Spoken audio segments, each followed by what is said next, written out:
All right, let's get it. Drive time. Monday afternoon, 13 minutes past the hour of 2 o'clock. Beautiful day, beautiful April day. It's about 66, 67 degrees. Clear and sunny here in downtown Salt Lake City, Utah. After a little bit of a cold front closed out last week, we have a great week of weather in the forecast. So happy Monday to you. Hope you had a fantastic weekend. Hope you had a great weekend and ready to get back at it on this Monday afternoon. And as it is every single day, it's good to have you along for the ride. Spence Checketts behind the mic, Porter Larson behind the glass today. And since you and I last spoke, we had a really fun weekend of NBA playoff basketball that continues tonight with a doubleheader at Madison Square Garden. The Pistons and the Knicks will tip off at 5:30 on Turner Sports. Then your late game is the Clippers and the Nuggets.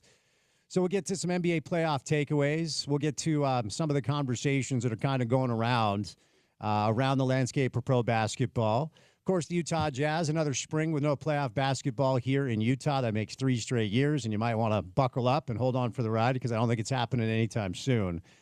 On Friday night, it was the final iteration of the play-in tournament where the Heat sent Quinn Snyder and the Atlanta Hawks packing for the offseason. And then the Memphis Grizzlies, despite a 40-piece from Anthony Davis, took care of the Dallas Mavericks, which, of course, means Alex Jensen is free to allocate his full-time job to the University of Utah men's basketball program. Transfer portal is open in college hoops, and it is open for another 48 hours in the world of college football. Speaking of college football, was up at the spring game over the weekend at Rice-Eccles Stadium. Fun to catch up with some of the coaches, some of the administrators, and some of the players. A lot of former players in the house: Britton Covey, Zach Moss, Devin Lloyd, and others. So fun weekend. Fun to take in a little college football. There's some transfer portal news on the BYU side of things. And not great news for BYU football as Harrison Taggart and Keelan Marion have announced that they have entered the transfer portal. Typically on the Monday after spring football ends for a program, you do hear about some players deciding to leave. And good news for Ute fans, we have not heard any of that, at least so far today. If anything comes down, we'll let you know. Talked about this with Sean during Crosstalk. Of course, the coaches will conduct some exit interviews as these players will now kind of be left to their own accord for a while. Talked to Jason Beck and Morgan Scalley, Coach Witt, on Saturday, and it's all about recruiting now for the coaches to take advantage of this truncated transfer portal, see if they can add some talent to the roster. It is NFL draft week, so very exciting week for NFL fans. There's not a lot of local buzz, but there's some. Junior Tafuna, Karene Reed, Brant Keithy, Caleb Lohner, players like Tyler Batty, Caleb Etienne, and Jacob Robinson from Brigham Young. So we'll get you ready for the NFL draft. We have one of my favorite NFL guests today. Still feels like the draft begins at 2 after Tennessee goes Cam Ward at 1. But we'll have to see how it goes. So a lot to do. Another rough weekend for Real Salt Lake. After a very fun, exciting, historic week last week, announcing that the Miller family has purchased the controlling interest of RSL, they welcomed in Toronto, who had not won a match all year, and won a match at America First Field in Sandy. 1-0 your final, a very controversial red card handed to Diego Luna, the young superstar for RSL. I am told, inside sources, little birdie, cute little bird, just the cutest little bird. Sometimes he can get grumpy, but he's the best little bird that ever existed. They have informed me that they are going to appeal to the league the red card that was handed to Diego Luna. Alex Catranas took the mic post-game and was very unhappy because this has been a string of bad calls. Now, look, I'm not one to utilize the officials as an excuse because the fact of the matter is the play of RSL has not been good enough. They do have a striker on the way. I'm told he'll be on the ground. Another little birdie, let me know, in the next 24 or 48 hours. So a little RSL on the program as well. A lot to do, Monday afternoon style. First guest right out of the gates to break down all the NBA playoff storylines, and there's a myriad of them, is Tom Haberstroh. Right out of the gates, he'll join us. We'll do some Utah football, basketball, some Red Rocks too. It was a rough second and third routine discipline for the Red Rocks. They finished 4th in nationals, but Josh Furlong will stop by today. We'll get you ready for the NFL draft with Ben Solak, rising star, friend of the show from ESPN. And then Brian Dunseth will stop by to talk all things RSL on this Monday afternoon. So some football, some basketball, college and pro, little RSL. Utah Hockey Club and Bill Armstrong addressed the media. They're postseason media availability as the Stanley Cup playoffs have begun in pro hockey. Justin Thomas wins the RBC Heritage as well, so JT back in the winner's circle. So Tom Haberstroh, Josh Furlong, Ben Solak, Brian Dunseth, me, Spence Checketts, all of you, the great listeners, and that guy, Porter Larson, Monday afternoon. Yo. Give me one NBA playoff takeaway. I know there's a mirror, like OKC is freaking terrifying. Yeah. Give me one NBA playoff takeaway from the weekend. That might be the one, is that I thought the West was wide open because I haven't seen them do it yet. Right now, we're one game in. But Oklahoma City looks like the 82 games, right? Sometimes you don't get that, Spence. Let's zoom in here a little bit. I'm a Knicks guy. We're a Jazz market. 2013, 2012 Knicks. Quinn Snyder late Jazz, right? They were really, really good rosters. 82 games, 50, 55, close to 60 wins, some of those teams. But they were never built for the postseason. Like physically, how their roster was put together, they weren't built for the postseason. And I wasn't sure about OKC, but the one takeaway I think from that is the one that obviously stood out to you is that they are, I think, maybe what we think they are. Maybe trust them on that. So deep, man. Like everyone on that roster can play, including former Ute Brandon Carlson. All right, we'll do all the NBA playoff angles and storylines with our buddy Tommy Haberstroh on a Monday. But before we get to Tom, courtesy of our good friends at Prize Picks, it is time now for your opening tip. Welcome to The Drive with Spence Checketts on Utah's #1 sports talk. Now into the studios of ESPN 700 to set the scene for the show. The opening tip of The Drive is brought to you by Prize Picks. Use the code ESPN700 and run your game with Prize Picks. Cash in on the basketball playoffs with Prize Picks. Don't miss your last chance to add your favorite players from the court to your Prize Picks lineup, whether it's points, rebounds, or assists. Take your pick of more or less for a shot to win up to 1,000 times your cash today. Turn your playoff hot takes into tickets into basketball's championship series. Starting with the play-in round, every lineup you make on Prize Picks will enter you into the Take-Two ticket sweepstakes, which could get you and a +1 a VIP trip to the Ship. Here's what you do. You download that Prize Picks app today. You use the promo code ESPN700 at checkout, and you get $50 when you play that first $5 lineup. You don't even have to win the bet to get to 50. It is on the house. Prize Picks, run your game all season long. Tonight, I'm going more than 19.5 points with OG Anunoby. I'm going more than 3.5 assists for Karl Anthony Towns. I'm going to go more than 21.5 points for Nikola Jokic. That feels like a steal. And then more than 19.5 points for Kawhi Leonard. Then finally, less than 9.5 rebounds and assists for Jamal Murray as the NBA action resumes tonight.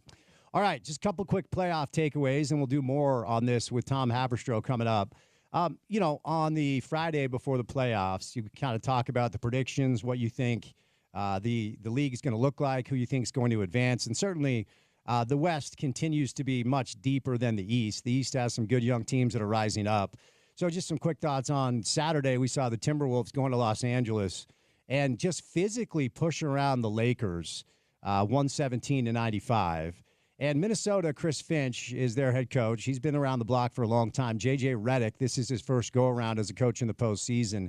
And when Minnesota is healthy, there's a lot to like about that roster. But really, the way they've gone about their construction is finding a bunch of big physical wing defenders that can really get up and cause problems for dominant offensive wings on the other side. And, of course, the Lakers, their bread is butter with two of the most exciting players and intelligent players of this generation, of course, LeBron, and then Luka Doncic. Luka went for 37, but you know what Minnesota did? They essentially allowed Luka to be a scorer, and they took away his ability as a facilitator.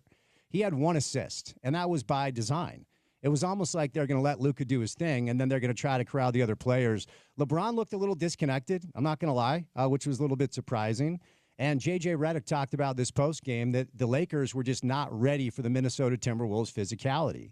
You know, as a Knick fan, I'm not a big Julius Randle guy, but Julius is a big, imposing wing, and when he is kind of determined to at least give you effort defensively, he can change the game. I'm just not a big fan of his ball-stopping offensive tendencies.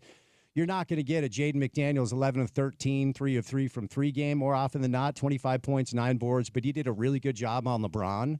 And then Ant made some big shots down the stretch, 22 points, 9 boards, 8 assists. You know, it's interesting for Jazz fans. Chris Finch sat Rudy Gobert for big stretches. Where have we seen or heard that before? Playoff basketball, when the other team goes small, oftentimes it is better to sit Gobert. It's a lesson that Quinn never really latched onto. I don't know that he ever believed in it. But Naz Reid came off the bench and was awesome with 23. They've got great depth, and they're healthy right now. And, you know, with Luka and LeBron, I would imagine the Lakers are going to find their way back into the series, and I'm not saying it's over. But that was kind of the main takeaway I had from Saturday's tilt. The Nuggets had a great comeback against the Clippers, and you got to give Russell Westbrook a ton of credit with his defense down the stretch, fourth quarter, overtime. That's going to be a barn burner. I wouldn't be shocked if it went 7, but a great, great game one between the Nuggets and the Clips went to Denver. Now, the series that everybody seems to be talking about, and we already referenced, OKC beat Memphis by 51, okay? So, I know John Morant came out after the game, said we're not going to play that poorly again. I don't think this has anything to do with the Grizzlies. I think this is all about how historically special Oklahoma City is and has been all year. And they probably just don't receive a ton of attention because they play in a market that nobody really wants to visit, nobody really gives a rip about. But I went to the OKC Jazz game, the final Jazz home game of the season, and I sat with our guy Smitty, and Scott Layden was in town as well. So sat with those two. And Scotty and Smitty just marveling at the depth of OKC and how every player on that roster can play high-level NBA basketball. I mean, Shai Gilgeous-Alexander was a wallflower. He didn't do much at all. He's their best player by far. He needed 13 shots to score 15 points, and they beat Memphis by 51 points. So, of course, OKC has been historically special all year. Probably should have given them a little bit more credit entering the postseason. Of course, some of these Western Conference teams will have something to say about it, but Oklahoma City is the overwhelming favorite to roll out of the Western Conference. And if you haven't watched them all year, you probably are now introduced to just how good they are. But the series that everybody seems to be talking about is Golden State Houston. So real quick here. That was a case, and I talk about this all the time, and I do try to bring our NBA coverage back to the local scene and through the prism of what we can learn about this roster construction project that the Jazz are going through right now. But I say this every year, and it's not this is not brain surgery. This is not rocket science here. But when it comes to playoff basketball on the road, that's when superstars remind you who they are. Playoff basketball on the road. Okay, young players always play better at home. And certainly come playoff time when it's a half-court offensive slow-it-down battle and officials tend to swallow their whistles, you have to have dudes that have been there before. You have to have dudes that are not afraid of the moment on the road. And I like the Rockets' physicality. I like their size. They actually caused Golden State a ton of issues when Ime Udoka went with Steven Adams and Alperen Şengün. When they went big, Golden State struggled. And Steph was cold to start. But it was like Steph and Jimmy Butler were both waiting for their moment in the third quarter and the fourth quarter. At the end of the third, they couldn't hit a shot. But fourth quarter time was Steph and Jimmy, period. Okay? So there's a lot to like about this young Rocket squad. Amin Thompson, man, for all the conversation about how he was going to lock down Steph Curry, that was not the case at all. Şengün was the only one who really played well. Now, Van Vliet will not go 4 of 19, 2 of 13 from 3. But when Houston's offense breaks down in the half-court set, who are they? I have no idea because Van Vliet is not a guy that can beat you off the dribble. He's more of a volume shooter. Jalen Green was over his skis. I heard a lot of people pick Houston in this series, and Golden State, to me, at least for one night, showed everybody why, once again, in the playoffs, you have to have superstars that show up on the road. All right, we'll do more with Tom Haberstroh coming up, playoff style. But I want to welcome in a very special guest live in studio, Tally and Corey from Cortland Roofing. Gentlemen, happy Monday. How we doing?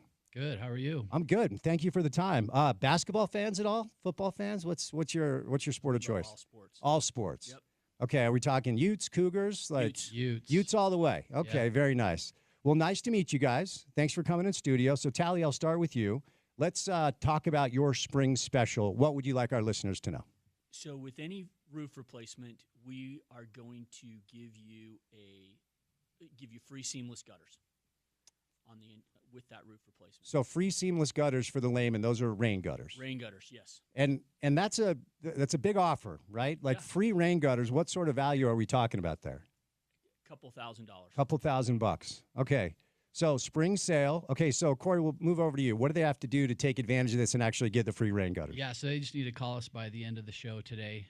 Schedule an appointment. We'll come out, do a free inspection of the roof, and look at the rain gutters. And if we do a full roof replacement for them, then yeah, they'll take advantage of that and get free rain gutters. Very nice. So Tally, tell me about your company. Just big picture. How long you guys been in operation? What do you want our listeners to know? We've been in business for 20 years, family owned, locally owned.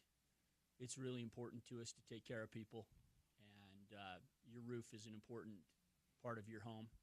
It's basically takes care of all of your assets. For sure. It's on the inside. Now, this time of year, Corey, we'll go to you on this. This time of year, as the weather starts to get warm, and this is your, I'm a layman here, this is your business. I would imagine folks are kind of analyzing the damage that the winter has done, right, to try to see if this is a good time to get some roof repairs. Is that fair to say? Yeah, absolutely. Spring is a big time because we've just gotten through winter. There has been damage, and we do work with a lot of insurance companies. So a lot of times people have wind damage or even hail damage, and we can come out and assess the roof, and we can let you know if it's worth filing a claim. And so we take you through the whole process and work directly with the insurance so you don't have to. Talk about, Tally, the warranty. Folks love warranties, and you guys have what you perceive to be one of the best warranties in the business, fair to say? Yeah, a great warranty. Labor warranty, the manufacturer warranty. We use Owens Corning products.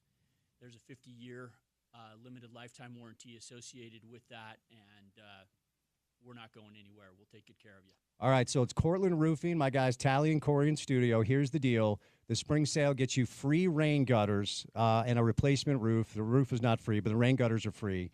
It is a value of several $1,000s, so get ready for the wet weather by calling our experts for a free inspection and take advantage of the spring pricing right now. So call to schedule the consultation during the show today, and you get free rain gutters, which is a massive, massive added value for you. And here's the number. Call right now at 801-615-5560. That's 801-615-5560, 801-615-5560, or online at cortlandroofing.com. Gentlemen, we'll chat in a bit, okay? Thanks, Spence. Thank you. All right, we'll catch a break. Tom Haberstroh joins us coming up next right here on ESPN 700.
Porter, young man, it's not often that you directly violate a bylaw of the radio show. Do I need to remind you? Is it not often?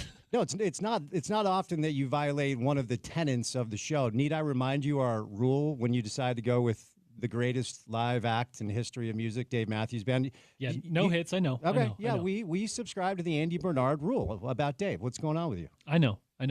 No hits, as you said. Deep tracks only. It was very last minute. It was very Okay. last second, rather. All right. I had like 3 seconds to throw a song up. Okay, I had to throw a Northeast Jam Band up for, Okay. for you and Tom. fair enough. I don't know, man. All good. Is all this a good. hit? It's the only song they've ever won a Grammy for. So it's like the hit. But you know what? It's all right. Monday afternoon style, NBA playoff style. Tom Haberstroh batting leadoff on the show. Tommy, happy Monday, man. How we doing? So you prefer him to do like number 41 or something? There like we that? go. Tom, talk. You know, I love it when you talk dirty about Dave, Tom. I appreciate that. Yes, indeed. That would and live preferably, obviously, not the studio recording. Yeah.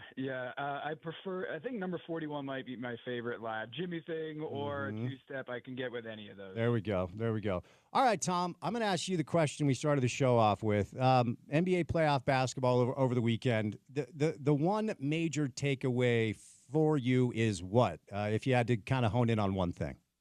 Physicality is back, Spence. Yep. Physicality is back. I did this study over at the Finder. The last couple of days, I've been kind of looking at this because I think it was during the Lakers game.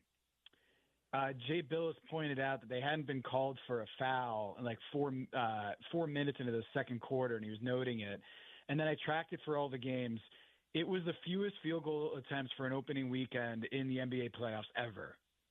An average of 17 free throws per team per game is the lowest we've ever seen in the playoffs, and it isn't particularly close. Last year, it was an average about 21, and this year it's 17, 18 right in there. So last year was the lowest, and now we're about 15% lower than the previous low. And so what we're seeing is, you know, the physicality that the Warriors are able to play with on Jalen Green and with Fred VanVleet and Şengün, that's the difference. They allowed 85 points in that game. And Ime Udoka said after the game, he's like, we held the Warriors to 95 points. That's a win. Like, normally that is a win, but we couldn't get our offense going. And a lot of it is because the Warriors were more physical. And what J.J. Redick and LeBron James said after they lost to the Minnesota Timberwolves is, we need to be more physical. And the Pistons, they got run out of that gym at Madison Square Garden because they were not playoff tested. They weren't ready to play bully ball, and Cade Cunningham shriveled up. And so if you go to TomTheFinder.com, you can see historically free throw attempts in the playoffs go down, but especially so this postseason where teams are not really getting to the line at a high rate, and I think it has huge implications for this postseason. All right, so let's tackle some of these one by one, and we'll start out this way with the Western Conference stuff before we move back east as we continue the conversation. So Denver Clips, I mean, the West continues to be ridiculously deep. There are going to be some really good teams that are going home. The Clippers entered the postseason on fire, and as I talked to you last week about, whenever Kawhi is healthy for an extended stretch, we all do the thing where we're like, oh, yeah, that's who that dude is. And I've always kind of been like you can have Russell Westbrook guy, and I don't think there's anything sustainable about what we saw from him game one, but he does have the ability to bring energy that really puts him in a category that is very, very small, and that's what I've always respected about him. His defense down the stretch was great. That was a hell of a basketball game. Give me your take, Clips, Nugs game one, and how do you see that playing out? Man, I am not a huge Russell Westbrook fan. Like, I have never been. I just think that his stat sheet is really impressive and his energy is really impressive. But in terms of winning plays, like I'd rather have a lot more players in today's era than Russell Westbrook. I think a lot of it is empty calories. And man, that performance on Saturday was awesome down the stretch. He was great. He had a lot of he smoked some layups, you know, but he got to every rebound. offensive rebound after offensive rebound, deflections, big plays, passes. Like, he made so many winning plays down the stretch. And if we can get that guy every game, I think the Denver Nuggets can win this series. But if we can't get that guy, then there's just not enough weapons on Jokic's side. I think the Clippers win this series still. I thought that they were going to win this one handily, and then the Nuggets stormed back, and they could not generate good offense, the Clippers.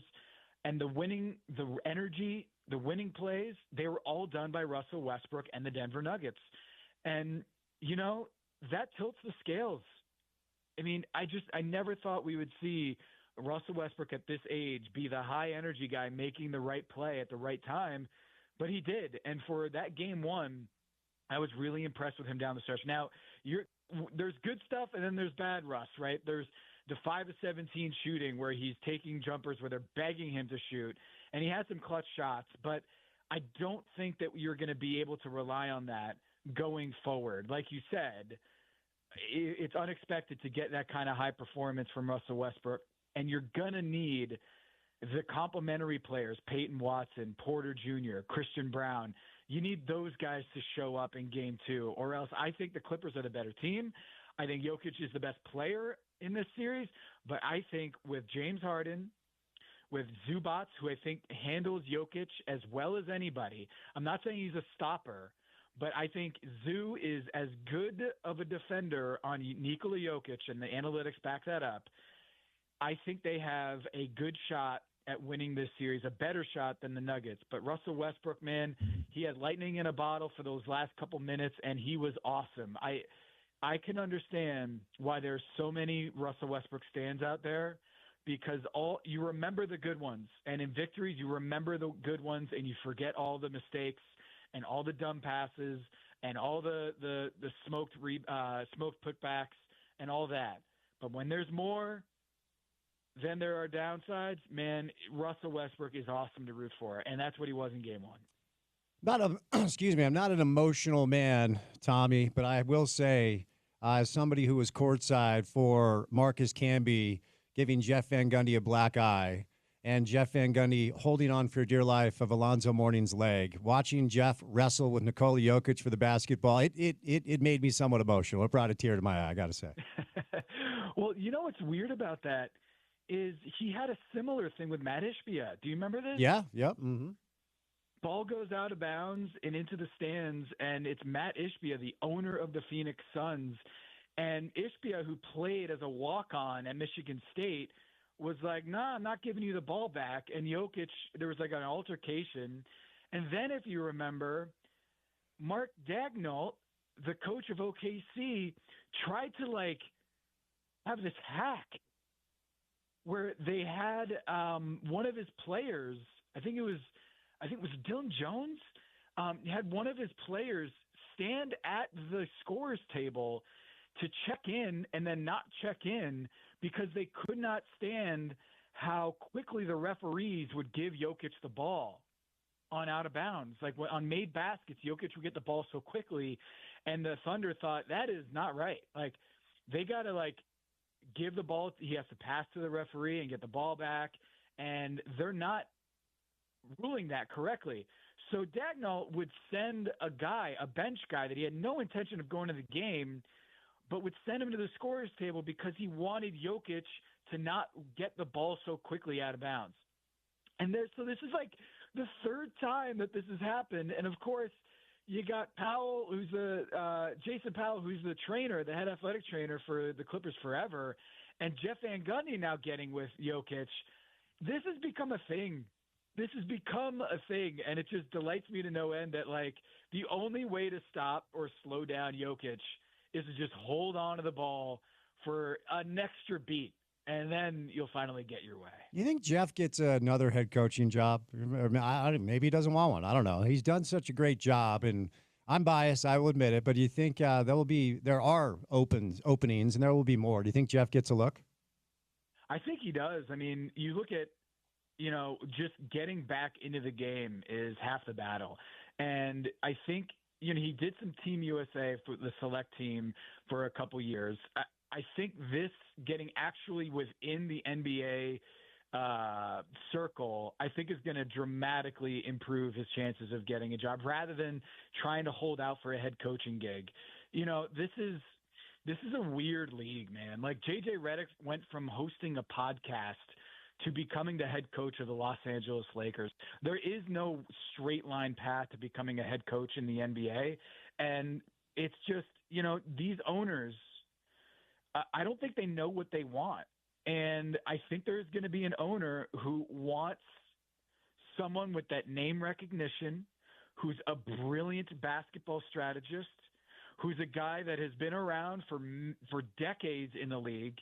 And I think you're going to see his name in some circles, whether they hire him or not. I'm not sure what the exact right fit is, but you're telling me Sacramento or Memphis with the interim coach there. You're telling me that with Denver having, I think Michael Malone is kind of in that Van Gundy tree. So I'm not totally sure they would hire Jeff Van Gundy, but I do think that he'll probably get another opportunity at some point in the next couple of years. You referenced JJ Redick, and look, I don't know how much the narrative of, hey, this is his first playoff series as a head coach, so game one was kind of a bad look for him. They did try to go small, almost exclusively, and of course, out here in Salt Lake City, watching Rudy Gobert have to go to the bench when the Lakers were going small. You know, we all have memories of that. And Naz Reid stepped in and had a really, really good game. I was a little bit surprised that LeBron didn't seem to engage physically because Minnesota, when they're healthy, they've got a ton of just big physical wing defenders. And I'm not a huge Julius Randle guy because, of course, plenty of years in New York where the ball just stalls with him. And he had 7 turnovers. And offensively, you know, there are always going to be issues. But when he is engaged, he's a big, strong dude. So is Jaden McDaniels. So is Ant. And they kind of let Lucas score, and they were fine with that, but they took away his ability to facilitate. He had 1 assist. So, look, LeBron and Luka are both generational. They're both brilliant. So I'm not saying this is over, but takeaways from T-Wolves Lakes game 1, how do you think it plays out? They need to be better shooting. I mean, when you have the Timberwolves get hot, like Julius Randle's not going to shoot 4 or 6 from downtown, right? That's not going to continue. Jaden McDaniels isn't going to shoot 3 of 3 from downtown. You get basically 21 points on threes from those 2 players. That's not replicable. But what also isn't replicable is you can't have basically Luka the only one hitting threes in that game. And that's something that the Lakers have to figure out. If you're going to go small, you better hit shots from downtown, because you certainly aren't going to play bully ball and just get the guy in the post and just score at will inside the paint. They need to figure out a way to get the others. I'm talking Rui Hachimura. I'm talking Gabe Vincent. These other scorers. I mean, Dorian Finney-Smith has to be a three-point threat if he's going to be out there, because if you're not defending, you got to be able to do something on the other end. And they weren't defending. The Timberwolves scoring 117 points on the surface doesn't seem like an egregious defensive game. That game was Neanderthal. That was an 86-possession game. 117 points allowed on 86 possessions. That's 133 defensive rating by the Lakers. If you're going to play DFS, if you're going to play small, and you're going to go with Rui and DFS and Luka, LeBron, and Austin Reeves, you better be defending at a high level. But they couldn't stop the Timberwolves. And yes, a little bit of that was some unsustainably good three-point shooting, but that is one of the worst defensive outputs that the LeBron-led team has ever had. 133-point defensive rating. They got to be better defensively, more locked in, more physical, and that's what you heard from JJ Redick. They got to bring more physicality, and he's not going to call out LeBron by name and Luka by name, but they've got to be better defensively, and that is just absolutely putrid defense. 133 points every 100 possessions allowed in game 1. So I went to the Jazz OKC game, mostly because it was the final home game of the season for the Jazz and just an excuse to go down there. And, you know, I sat with Richard Smith, 40 years with the Jazz, and Scotty Layden, who, of course, was the GM here, GM in New York. And they were just marveling at how every single player on Oklahoma City's roster seems to be able to play at a really high level. I mean, guys that you've never really even heard of, guys that maybe even, big time NBA fans don't really know all that well. Look, Shea went 4 of 13, had 15 points, and they beat Memphis by 51. Like, it's pretty terrifying, Tom. And look, I know you know this, and so do I, because we watch the league and we cover the league. They've been historically great all year with their net, and we know what they can do on defense. And look, Memphis is not a world beater, and obviously they're in only because they won the play-in. So I don't want to overreact, but that was pretty overwhelming. Watch OKC just toy with Memphis game 1. What were your takeaways? I've been saying this all season, man. You know it. Yeah, I you think have. OKC is going to run away with this thing. In game 1, Memphis proved, at least for one game against the 8 seed, when they had 36 hours before tip-off. I'm talking Memphis after they won the play-in spot. That proclamation by me earlier this season to say that this OKC team is something else. That they are one of the great ones, and they're going to win this thing easily. That looked smart for a night. Now, I will say this, to your point, it's not sexy or it's not kind of going to draw any sort of eyeballs to just say they have a lot of high IQ players. But what's so interesting about this team is they had one finalist for the awards. One finalist. It was Shai Gilgeous-Alexander for MVP. He probably will win it. But you're talking defense, 6th man of the year, most improved, coach of the year. None of them have OKC's name on it. And this was the team that had the largest point differential in NBA history. They blew out teams by more than any other team in NBA history this year. 68 wins, 14 losses. But the way they just destroyed teams was on a level we haven't seen. And they are not a team that had more than one appearance on the major NBA awards this year. And it just goes to show that, like, this is a team that's the head of the snake is Shai Gilgeous-Alexander, but they have so many high IQ, high-performing players, like you said. And I'll point out that Jalen Williams leads the team in triple-doubles this year. And it's not that Jalen Williams. It's like, right. The other Jalen Williams, the one who comes off the bench, the backup center, who I will remind you wasn't even a first-round pick, Jalen Williams from Arkansas. This dude has 3 triple-doubles this year, and he's the team leader in triple-doubles, not Shai or Jalen. That guy against the Blazers earlier this year, I was covering the game. I was working the game, and I was like, I think he's going to get a triple-double. And this guy is like their 10th best player. So, like, this team is so deep. Aaron Wiggins, he's kind of this guy that if he was on the Nets this year, he would have averaged 25 a game. That's how good he is. He's already got a 40-piece this season in ways that a lot of good scorers this year haven't had a 40-burger. The Thunder are great. They play as well-disciplined, as smart. They're going to be this team that because the referees, if this sticks, if the referees reward physicality, the Thunder might stand to gain more than anybody. And I know people are going to say, hey, Shai Gilgeous-Alexander, a foul merchant. He leads all guards in free throws per game. I get it. But you don't realize if this Thunder defense that's already by far the best defense in the NBA, if the referees are going to officiate and let things play, dude, it's going to be a bloodbath every single night against the Thunder. Lou Dort, you could call a foul on Lou Dort every single time down the floor. Casey Wallace every time down. Isaiah Hartenstein, Shai Gilgeous-Alexander, the way he swipes and gets into every passing lane. They could call a foul on every player on this team every time down the floor. They are that physical. They're that menacing. They're that brutal to go against.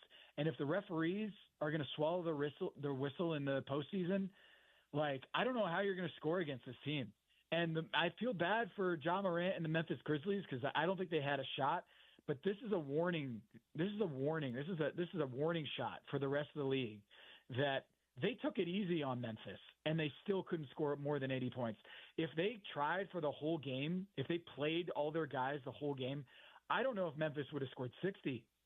And so this is a team, the Thunder, that is, if this whistle continues, this is going to go back to 90s basketball. We're going to see a lot of wins by 30 plus, and the other team is not going to score more than 80.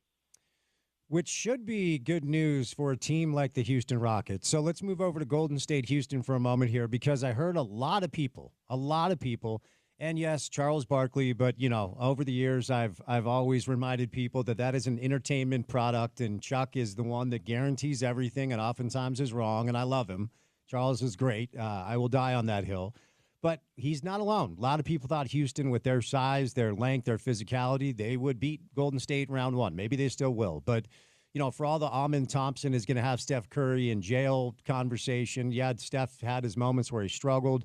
I don't know if we can be as reductive as saying superstars win games in the playoffs on the road, because that's what they do, and that's who Steph and Jimmy are. When Houston's offense breaks down in the half court, Tom, I don't know who they are. I really don't. I mean, Şengün is awesome, but I don't need another isolation Fred VanVleet dribble it through my legs 7 times and then chuck up a contested 3. Jalen Green didn't look ready. Tari Eason didn't look ready. And again, a young team with physicality and length. They did find something when they went Steven Adams and Şengün together, and maybe they just have to muck it up with their bigs. But takeaways, game 1, Golden State, Houston. How do you think it plays out? Yeah, they don't have shooting. They don't have – I mean, Fred VanVleet or Jalen Green don't have it going. They are going to have to be in this kind of slugfest. And unfortunately, Draymond Green loves playing in the mud. You know, this is a guy that loves when it gets grimy, when it gets physical. That's where Draymond Green wants to play. And that's exactly playing into the Warriors' hands. Jimmy Butler, same thing. Like when it comes to just muck it up, defensive-minded bully ball, I just don't think you're going to win that game against the Warriors. If you're going to beat the Warriors, it's by getting stops and getting out in transition and scoring in the open court. But as soon as it gets into the half court, the Houston Rockets are in a very big disadvantage. And Jalen Green, I think, might be one of the most overrated players in the league, because I don't think his stuff will work in the playoffs.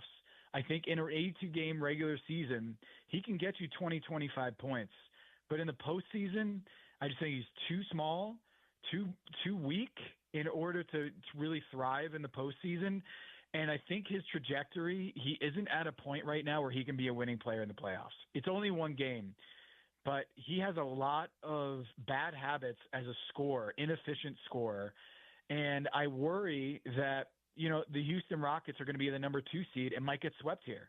I don't think it's going to be a sweep. I think the Warriors are a really good team, and I've put them on my top tier of title contenders this week. I just put out an article because if the physicality is going to be where it is, they got to muck up the game. Dillon Brooks has to figure out a way to not only muck it up, but also be able to hit a bunch of threes, because if they're not going to get good half-court offense from those guys, they just don't have a shot.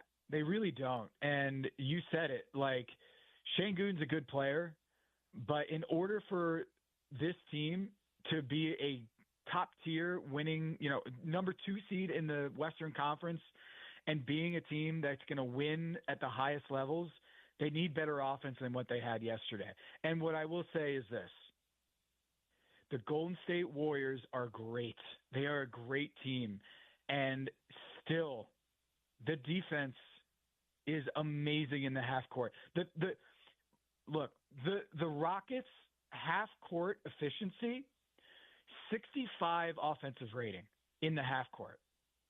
65. That's atrocious. That's in the 4th percentile according to cleaningtheglass.com. You can't beat the Warriors in the half court. You have to get turnovers, and you have to play an up and down in the half court. I mean, in the open court. There's no way that this is sustainable for the Houston Rockets. And I suspect, given Ime Udoka, how he always likes to push the envelope, I suspect they're going to come out with some extremely hard fouls in game 2 and try to set the tone, because they can't win without that edge. And I suspect you're going to see a very physical Ime Udoka squad coming game 2.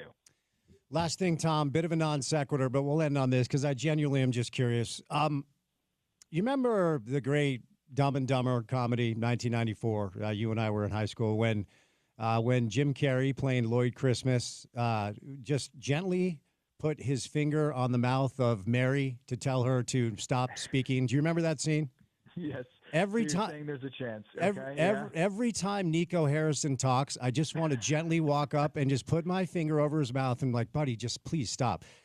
What after everything that has happened and after, a couple of post, season media availability sessions with Nico Harrison, where are you at with that entire dynamic and a fan base that appears out for blood wanting this dude fired? Where are you at with Dallas now? I kind of feel like we're like watching Veep. Yeah. How can you screw it up this badly? Yep. Like, how can you be surrounding yourself with people? Tim McMahon just had this report today from ESPN. Tim McMahon had this report. I didn't realize this, but they fired Casey Smith, their longtime head athletic trainer, who's as close to Dirk Nowitzki and Luka Doncic as anybody. Like, he is kind of one of the untouchables in the organization, the head athletic trainer. He's also like leading the Trainers Association. Like, he's beloved in the NBA community. Nico Harrison fired him and then hired someone in his place who is not certified. Like, how do you do that? How do you fire the most beloved guy in your organization and replace him with an amateur? And the response that Tim McMahon in his reporting found was, well, Casey Smith was too negative, and someone told Tim McMahon, a team source, said Nico Harrison, and I'm paraphrasing here, wanted a cheerleader, and that's what he got in this replacement, a yes man, basically. It's like this sounds like The Office. It sounds like a workplace comedy, the way that this has gone. And I'm with you. I think that the only way that this can bring peace to the Dallas Mavericks is either the owners sell or the owners clean house top to bottom. I just don't see it any other way. It gets worse as the day goes on. So yeah, I'm with you. When Jim Carrey is that is what I'm looking. I just saw a clip. I don't know if this is really what happened, but Yahoo Sports Twitter account just shared a video of Nico Harrison walking off the podium and getting locked out of the facility. Like, he could not open the door from the press conference. He got locked out. And I'm just like, this is a lampoon. This has gotten to be a lampoon of a front office, and that's when you know you've gotten to a place where you're sitting here wondering, are we watching like a comedy at this point? Because it is a comedy of errors at this point, and I just don't see a way out other than to clean house. Yeah, it's every time he talks, man, it's awkward and it's not getting better. Tom, appreciate the time, buddy. Where can people go find your work? TomTheFinder.com. Also, check out The Big Number on Yahoo Sports. Every Thursday, I riff with Dan Devine about a stat that you have to know, and we discuss it at length every Thursday on Yahoo Sports. Hey, appreciate it, Spence. And next time, maybe we'll get some number 41. There we go. Love it. Great. Tom Haberstroh joins us on a weekly basis. I always appreciate Tom's time. The link to all of his work is up on his Twitter page. It's just his name, @Tom Haberstroh. All right, we're going to switch gears. We're going to talk some Utah spring football. An Auburn commit is on his way to play cornerback for the Utes. We'll do some basketball and some Red Rocks as well. Cortland Roofing, Utah's re-roofing and roof repair experts with over 20 years of experience. And my friends Tally and Corey join me live in studio once again. All right, Corey, we'll start with you. What's the process that listeners go through? They call you estimates. What's the process that you guys go through to help them understand what you guys are about? Yeah, we want to make the process as easy as possible for homeowners. And so, first step is they call us. We'll come out, do a free inspection of the roof and go over options with them. It might be a roof that might get covered by insurance. It might be a roof that, is just paid by cash, or it might be a repair. So we come out, do a free inspection, analyze the roof, go through the whole process with the homeowner, all the options, and then basically get them scheduled. We're usually only booked out about a week or two. so we can get the roof done. We usually get the roof done in a day, so we're not bothering the homeowner. Wow. Yeah.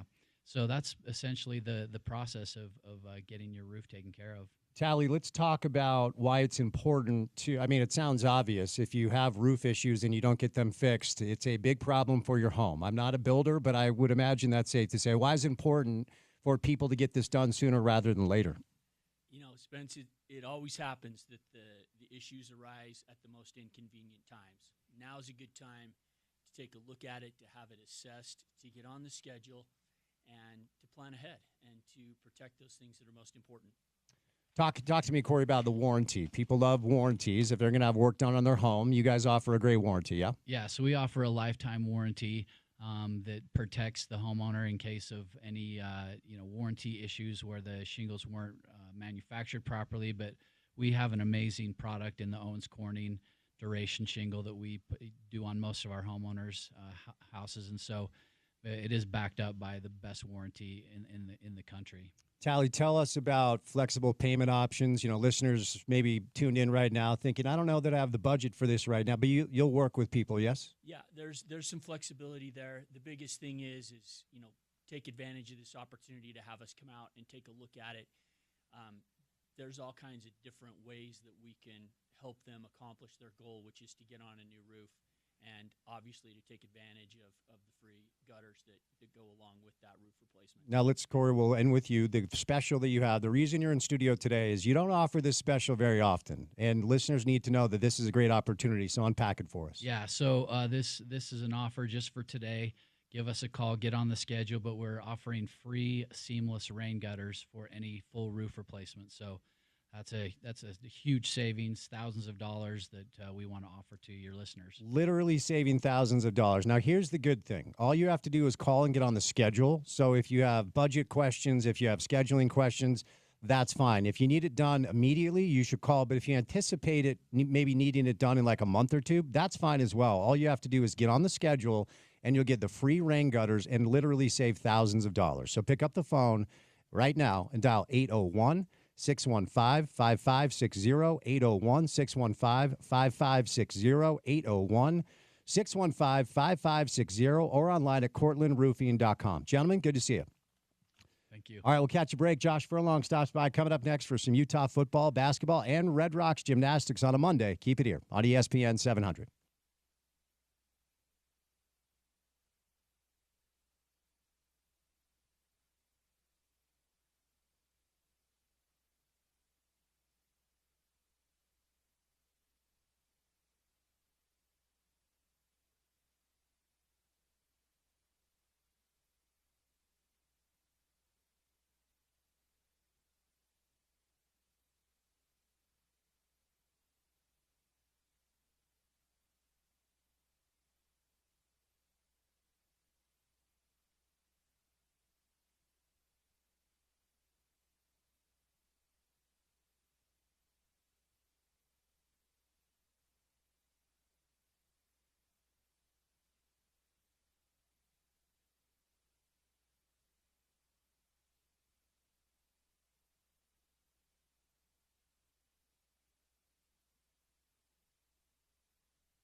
just got emotional during this intro because I'm very proud of you. You have redeemed yourself since we were already talking about Dumb and Dumber.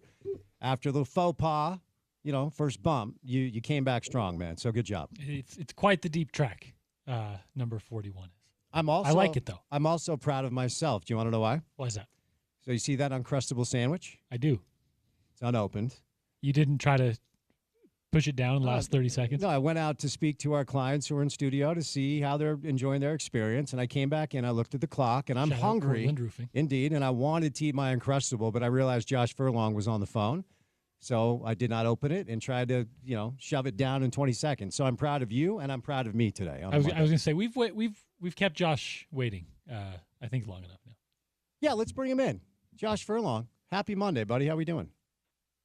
I'm doing well. I mean, you can eat your Uncrustable if you want. I can sit here. We can take some time. Josh, you're a really good radio guest, so maybe I'll just ask you a question, and then you pontificate for like 5 minutes, and I'll just eat a sandwich. How about that? That sounds good. All right, brother.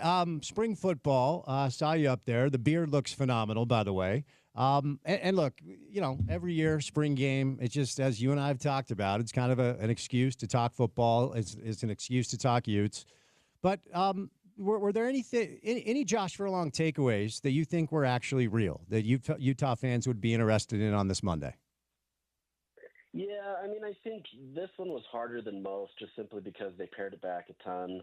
I mean, it was a perfect opportunity for Kyle Whittingham defense to score points. So, I mean, I think that works. But, I think there's definitely things to take away. I know there's, a lot of players that didn't play, especially the frontline guys. But I think the biggest question in my mind was, what does Devin Dampier look like? Can he run an offense, in the Big 12, that kind of stuff? And not that we got a bunch of answers from that, especially as this team started slow. But I think, you got enough of an understanding of what he can do. You can see how he kind of processes information, even if it is a vanilla offense. You can kind of see how he works. And I think you can leave that feeling optimistic. I know a lot of teams do that coming out of spring, that they feel optimistic.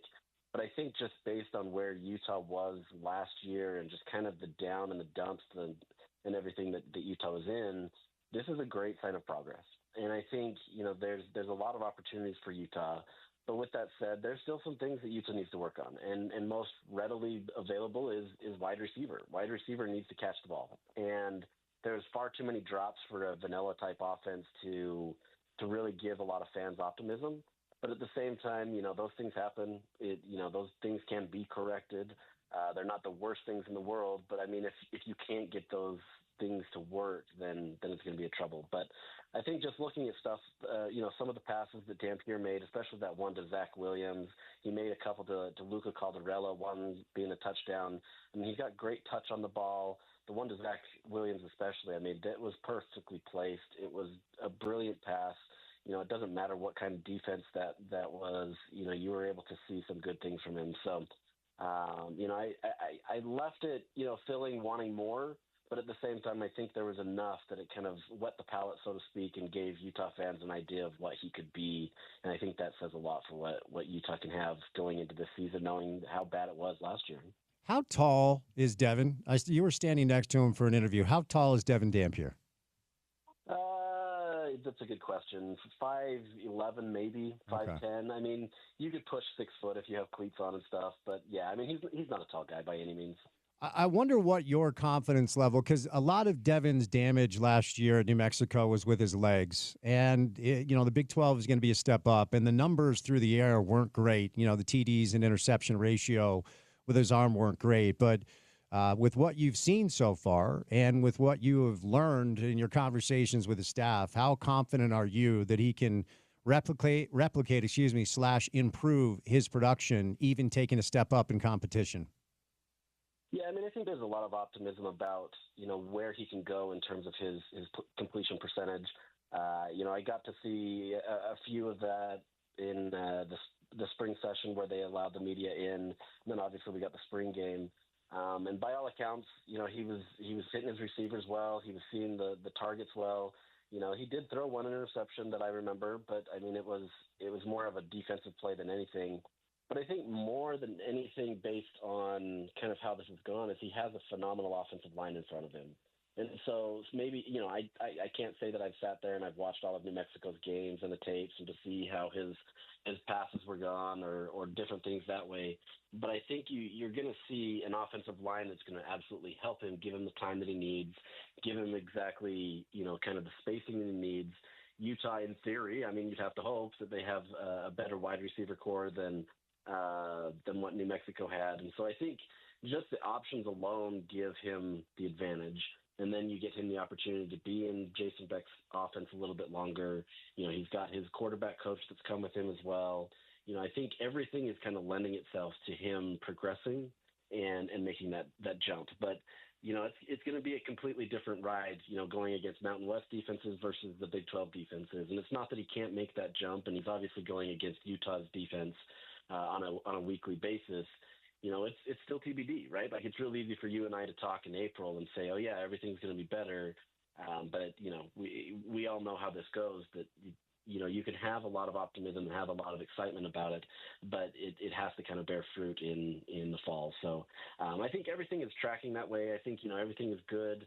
It's a clear difference in kind of who he is compared to the rest of the quarterbacks in that room. And I think, you have to be optimistic about that and know that, everything is lending itself that way. And even if not, I mean, he's able to do enough. There's enough assets around him that it's not going to be the end of the world.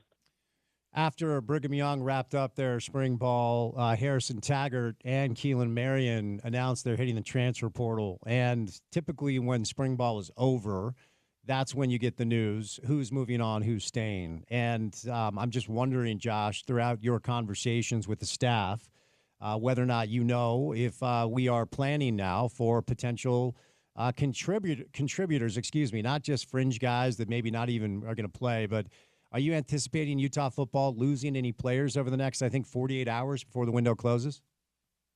Yeah, I mean, there might be a few. I haven't heard of any, impact players necessarily.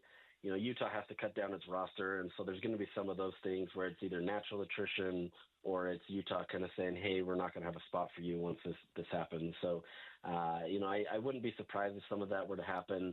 There's always, a guy or two out there at this level in the world where, NIL is going to come calling, and maybe there's some things out there that attract someone. But I think by and large, if you take Coach Witt by, face value, I think he has a good handle of what's going on, and he seems to think it's not going to be too crazy. Based on what I've heard, I also agree with him. Those things change. There's a few players that went into the portal in fall that had locked themselves in and seemed like they were going to be a contributor this year, and then they left. So, it's crazy. We've got till Friday until the portal closes, and so we'll see what happens. But I think the core of what you've got at Utah is going to be relatively intact. It's more of just guys maybe looking for opportunities to go elsewhere or try to get more money or whatever that may be. So we'll see, but I don't imagine that we're going to get that. Now that I say that, we're going to get an influx of people, and we're going to look back on this later, and it's going to mess us up. But no, I think it's not going to be too bad. What about additions? I read that there's a cornerback on his way from Auburn. I know that they had the Micah Hudson kid in town as a potential addition as a wideout. So any update or insight about potential additions that Utah could make prior to the window closing this week? Yeah, they did get the J.C. Hart kid from Auburn that he committed this morning, so that's going to add some depth to the cornerback room. They'll continue to look for more pieces just to kind of add more depth there so that they can get it. The Micah Hudson thing was interesting. He actually didn't end up visiting. There were some issues that prevented him from coming, and it sounds like the predictions are that he's going to go back to Texas Tech. So I know there was some coaching staff that were really interested in trying to get him, whether they went down there to talk to him or what. That one seems like it's probably out of the way. But Utah's going to have to go for a high-end receiver. They're going to have to put their name in there, put their name in a hat for a lot of these guys to see what they can do. I think there was enough shown from what Utah has that they'll be okay this season. But if they could find at the very minimum one more that can really pair with Zach Williams or kind of be the guy himself, I think that would help them. That's going to be a big emphasis. Utah has been pretty active in the defensive tackle room. Transfer portal, they've been putting out some feelers for a bunch of different guys and putting out some offers. So I think you're going to be active in kind of those three positions mainly. But Kyle said on Saturday, they're not necessarily looking for a position necessarily. It's more just trying to find guys to improve. So, if there's a guy that comes in that's a better tight end or a better quarterback, they're not going to find better than Devin Dampier. But if you can find somebody to be, add more depth or whatever that may be, they're gonna look at it. So those are the primary focus areas, but they're going to find anybody that they can that can be contributors, whether it be this year or down the run. Wonder, Josh, if you've heard anything or uncovered anything about the future of spring football for Utah, the Forever 22 game for Utah. A lot of major college football programs, among them Nebraska, Texas, USC, Oklahoma, others, have simply canceled their spring games. It's no longer a thing around campuses. And some of these campuses, like Oklahoma, at their peak, they would get 50, 60,000 people at their spring football games. So a lot of programs around the country doing away with spring football. Do you know what the plan is for the Utes? Yeah, as of right now, it sounds like Utah's still going to plan on going. I know Kyle, he's interested in many different options. The whole Deion Sanders situation of wanting to play other teams, or whether that be FCS teams coming in, that intrigues him, and that's something that he'd be open to. I think Utah has also kind of put themselves, I wouldn't say put them in a box necessarily, but calling it the 22 Forever game, trying to discontinue that, I don't want to say it's a bad look, but I think, this is something that allows people to remember those guys and helps that legacy move on. And I think, they're going to be continually be creative with how they change their spring. The fact that you're trying to showcase the offense and defense and trying to do different things that way. I think they can keep it without giving away too much. I think they've gotten better at understanding what they can limit, so that you're not giving too much for opposing teams to kind of find guys through the portal or whatever that may be. But as of right now, it doesn't sound like there's any intentions to change it. I think the coaching staff would prefer to have a closed scrimmage so they could actually work through stuff that they want to work through and not feel like they have to water it down. They're not a big fan of having to water it down as well, but that's kind of the nature of the sport. So I'm sure it'll go through some evolutions, but as of right now, I haven't heard any plans to change kind of the current structure of what Utah's done. One more football question. We'll get a basketball and a Red Rocks question in, then we'll set you loose, Josh. Again, it is April, and it's really hard to analyze what anything is going to look like come fall. And I hate to ask you just kind of like an intangible feel-good question, but I have heard Coach Witt and a couple of coaches I caught up with on Saturday all say the same thing, which is the energy in the building is better than it has been. It's just more positive than it has been.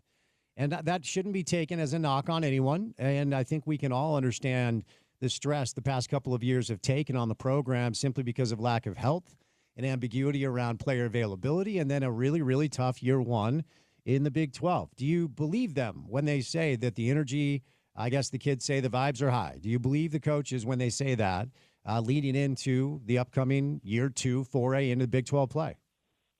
Yeah, I absolutely do. I mean, just being around them, there is a completely different feel. I felt like going at least into the viewing sessions that we had, there was a lot more juice, with this team. There was a lot more kind of a fall feel where everybody was trying to get better.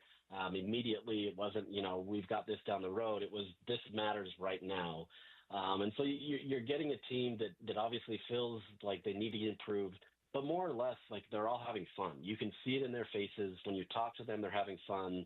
That's not to mean that they're, casual in how they approach things, but they're definitely doing things in a way that was in a stark contrast to last year. And I think part of that is Utah tried so hard to remain on top, and so there was a ton of pressure, and then you kind of started slipping with some things. Guys started not feeling like they needed to do certain things because they'd been there before, right? You're two-time reigning Pac-12 champions. Maybe we don't need to listen to this or try as hard. We know we're going to be picked number one. We've added this depth, so that naturally means that we're going to be there, and you kind of start believing your own press. I think you kind of started to see a slip. And so I think, all the horrible stuff that happened for Utah last year really kind of galvanized this team, even though half of this team wasn't even here. And I think that culture and that mindset of, we're not going to let this happen again, and we got to kind of be hungry for what we want, has really permeated throughout the entire team. So I've definitely seen it. The players have spoken a bunch about it. The coaches have done it.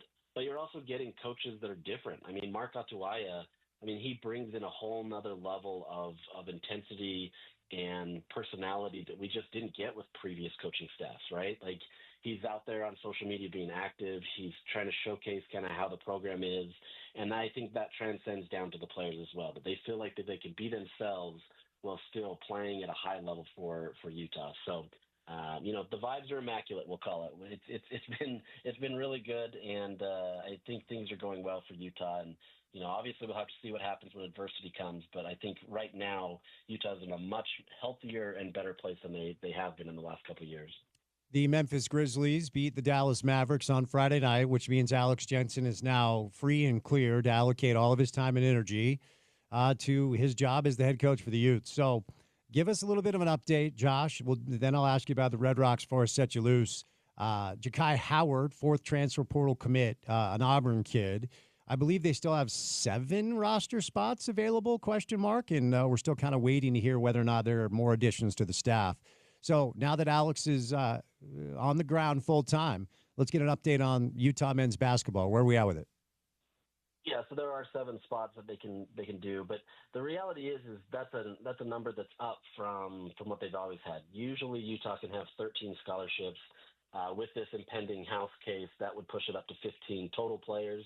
Yeah, you can count that they had that with their walk-ons and stuff. But this is they've got the bulk of kind of their roster, so to speak, and they're doing well with the 8 players that they have. This Ja'Kai Howard kid that just committed from Auburn. Utah doing really well with getting those Auburn guys lately in both football and basketball. But he can jump out of the gym. I mean, he's athletic. He's a guy that has tremendous upside. It seems like Utah has really kind of identified a type that they want to go after. They want to be able to run the ball, high upside, get into guard play, and things have gone well there. I don't know that anything necessarily changes drastically because Alex Jensen can be here more fully.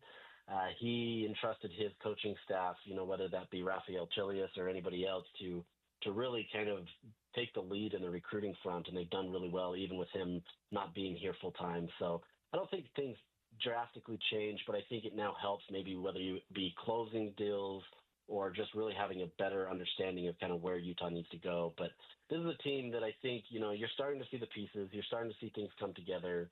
They do need some more depth players, and they do need some more guys that can kind of fit there. But you have to like the 8 players that Utah has. There's a lot of upside. There's a lot of youth still there, but still some experience that allows Utah to be able to move forward and grow and at least make a more competitive jump than maybe in the years past. All right, before I set you loose, rough event for the Red Rocks after a great start. I mean, it's such an incredible streak, 49 straight appearances, but Oklahoma, again, they've established themselves as the dominant gymnastics program. Utah finishes 4th, I believe, after a really strong start. So how did this kind of unravel for the Red Rocks, Josh?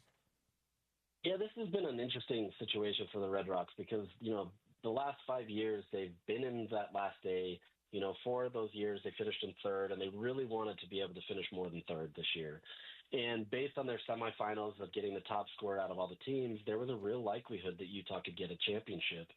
But for whatever reason, they just kind of crumbled on Saturday. And, they're not massive things, but in gymnastics, all it takes is one little thing, and then it starts kind of trickling down to others. And especially when it's, your veteran gymnast, somebody like a Grace McCallum who's making mistakes that she traditionally doesn't make, it kind of, rocks a lot of players or athletes, and where they're trying to come in there and do what they need to. And you just saw something, that you don't usually see. I don't know what it is. Do you need to bring the sage in and kind of bring out some curses in the dump key or whatever? I mean, the fact that they're getting into the top 4 every year is a remarkable feat. But it's been really tough for them to get over the edge and really get there. So, I know this shocked the team. They didn't expect this at all. Carly Dockendorf is a great coach, and she's been able to do really well with this team, and she truly believes that she's in the right spot to be able to win a championship. But they've got to find kind of that mental edge. Maybe it's finding a way to peak at a little different time so that you can get there instead of earlier. But, it's an unfortunate thing for Utah. It's been 30 years since they've won their last national championship, and yet they continue to get there, and they're right in the mix every year. It's just, at this point it feels like you're always the bridesmaid, never the bride. So one of the times they're going to potentially get it, but Unfortunately, it just fell up short this year. Josh, you're the man. Appreciate the time today. Have a great week, and we'll get you back soon, okay? Sounds good. Go get that Uncrustable, and you'll be fine. Oh, my mouth is watering. My man, Josh Furlong, today stops by courtesy of our friends at Advanced Window Products, where you can get $2,500 off when you buy 10 windows or more. It's a local Salt Lake company operated by our guy, Nate Orchard, the mayor of Sac Lake City, and a guy who played pro football for a number of years. Of course, Jake Weber's partner, friends of the show. They've been in studio. I've done remotes with them. They are great people. And here's the deal. You get $2,500 off when you buy 10 windows or more. And all you have to do is get on the schedule. So give them a call at 801-850-9100. That's 801-850-9100. 801-850-9100 or visit advancedwindows.com. It's $2,500 off when you buy 10 windows or more this spring. Now, if you need windows, call our friends at Advanced Windows. But if you need roofing, call our friends at Cortland Roofing, Utah's re-roofing and roof repair experts with over 20 years of experience. Family owned and operated. So give them a call today. We've got a deal we're going to tell you about as Tally and Corey join me live in studio once again. All right, Tally, we'll start with you. Overview of your company. Family owned, right? Local. You guys obviously are brothers. You've been doing this for a long time. So for our listeners that are not familiar with Cortland Roofing, tell us about your company. You know, we focus heavily on taking care of people as if they were family themselves. And our neighbors and friends. We do a lot of word of mouth. We take care of somebody in the neighborhood. They end up introducing us and end up taking care of a lot of people that way. So it seems trivial, but that's what it comes down to. It's just taking care of people like they're your own family. Well, if you've been in business 20 years, you're doing something right. Corey, we'll get to the deal in a moment. But for listeners that might have minor roof issues right now, why is it important to get these things taken care of immediately? Yeah, it's so important just to address the issues now. And we can come out, do a free inspection on the roof, and look and see where the damage is and how much damage there is, because a lot of times we can get away with repairs. A lot of times it requires a roof replacement, but we just want to avoid the roof to get any worse, so that then you're talking about leaks, you're talking about interior damage, and that's really where the price tag of everything goes way up. So we would like to curb that initially and get the roof taken care of, whether it be a roof repair or a full roof replacement. Tally, talk to us about, I'm sure listeners maybe tuned in right now concerned about budgets, right? I mean, this is a process where you guys can be flexible with payment options, yeah? We can be flexible, and the best way to do it is for us to sit down with you, assess your situation, let's figure out what needs to be done, and then we'll come up with a solution so that you can get what needs to be done taken care of. Corey, let's talk about your crews, because when you're working on somebody's home, they want to have peace of mind that good people are doing the work, right? So let's alleviate some of those concerns. Yeah, we have our own crews. We've had our crews for a long time. We don't go pick up a bunch of guys from Home Depot and put them on your roof. We have our own crews. We have our own guys. They're proven. They do an amazing job. A lot of times we can get the roof done in one day. We clean up afterwards, haul all the debris, everything away. So they're amazing. Tally, let's go to you for the deal that you guys are in studio to offer. It's a good one, and you don't do this very often. Today's pretty special. Let's hear about it. It doesn't matter the size of your house, the size of your roof. If we replace your roof and you call and you get scheduled today, with that roof replacement, we will replace all of your rain gutters with 5-inch seamless gutters and downspouts and take care of you that way. And the rain gutters are on the house. The rain gutters are free. Yep, they're free. So replace the roof, free rain gutters. Guys, this is thousands of dollars in savings. And as Corey referenced, they can get this done oftentimes in one day. Now, here's the good news. If you need the repairs now, definitely call today. But if you anticipate maybe needing the repairs in a month or so, all you have to do today is call and get on the schedule to lock in the deal where you get free rain gutters with a roof replacement. So pick up the phone and dial 801-615-5660. That's 801-615-5660, 801-615-5660, or online at cortlandroofing.com. Gentlemen, good to see you. We'll chat in a bit. Thank you. All right, coming up next, free golf. That's right. We're going to send you to play a little free golf. Justin Thomas back in the winner's circle. He won the RBC Heritage. So we'll give away a free round of golf coming up on the other side. Looks like we are sending you to Glenmore today. We still have Ben Solak stopping by to do a little NFL draft and Brian Dunseth for some RSL. Busy Monday show, and it's good to have you with us right here on ESPN 700.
All right, we've got Ben Solak stopping by to start the 4 o'clock hour of the program. We'll do some NFL draft with Ben today, one of our favorite NFL guests. Some NFL offseason news, the draft right around the corner. Love draft week. Not a ton of local buzz like there typically is. There's the Tyler Batty kid, Caleb Etienne, Jacob Robinson from Brigham Young. There, of course, is Junior Tafuna, Karene Reed. Brent Keithy, Caleb Lohner is getting a lot of attention. Mekhi Bernard. So we'll get with Ben, and then we'll do a little RSL with Brian Dunseth. A tough match for the lads over the weekend. They lost to Toronto at home. A red card for Diego Luna that has been challenged by the club. They're appealing Diego's red card, so hopefully Diego will be able to play in San Diego coming up this weekend. But Porter, wouldn't you consider yourself a bit of an outlaw? Is that fair to say? I think that's for others to decide, Spencer. I mean, you're related to Jesse James. We've been over this, right? Butch Cassidy. Oh, and the Sundance Kid? Technically, they're related through marriage. Okay, all right. So you do not consider yourself an outlaw? I guess an outlaw is just someone who does things that are illegal. So maybe. Oh, well, okay. Anyway. I like to speed. I like to park illegally. Okay. I like to defy parking, publicly defy parking police. Okay. So Porter's a bit of an outlaw. We do have a new client on the show.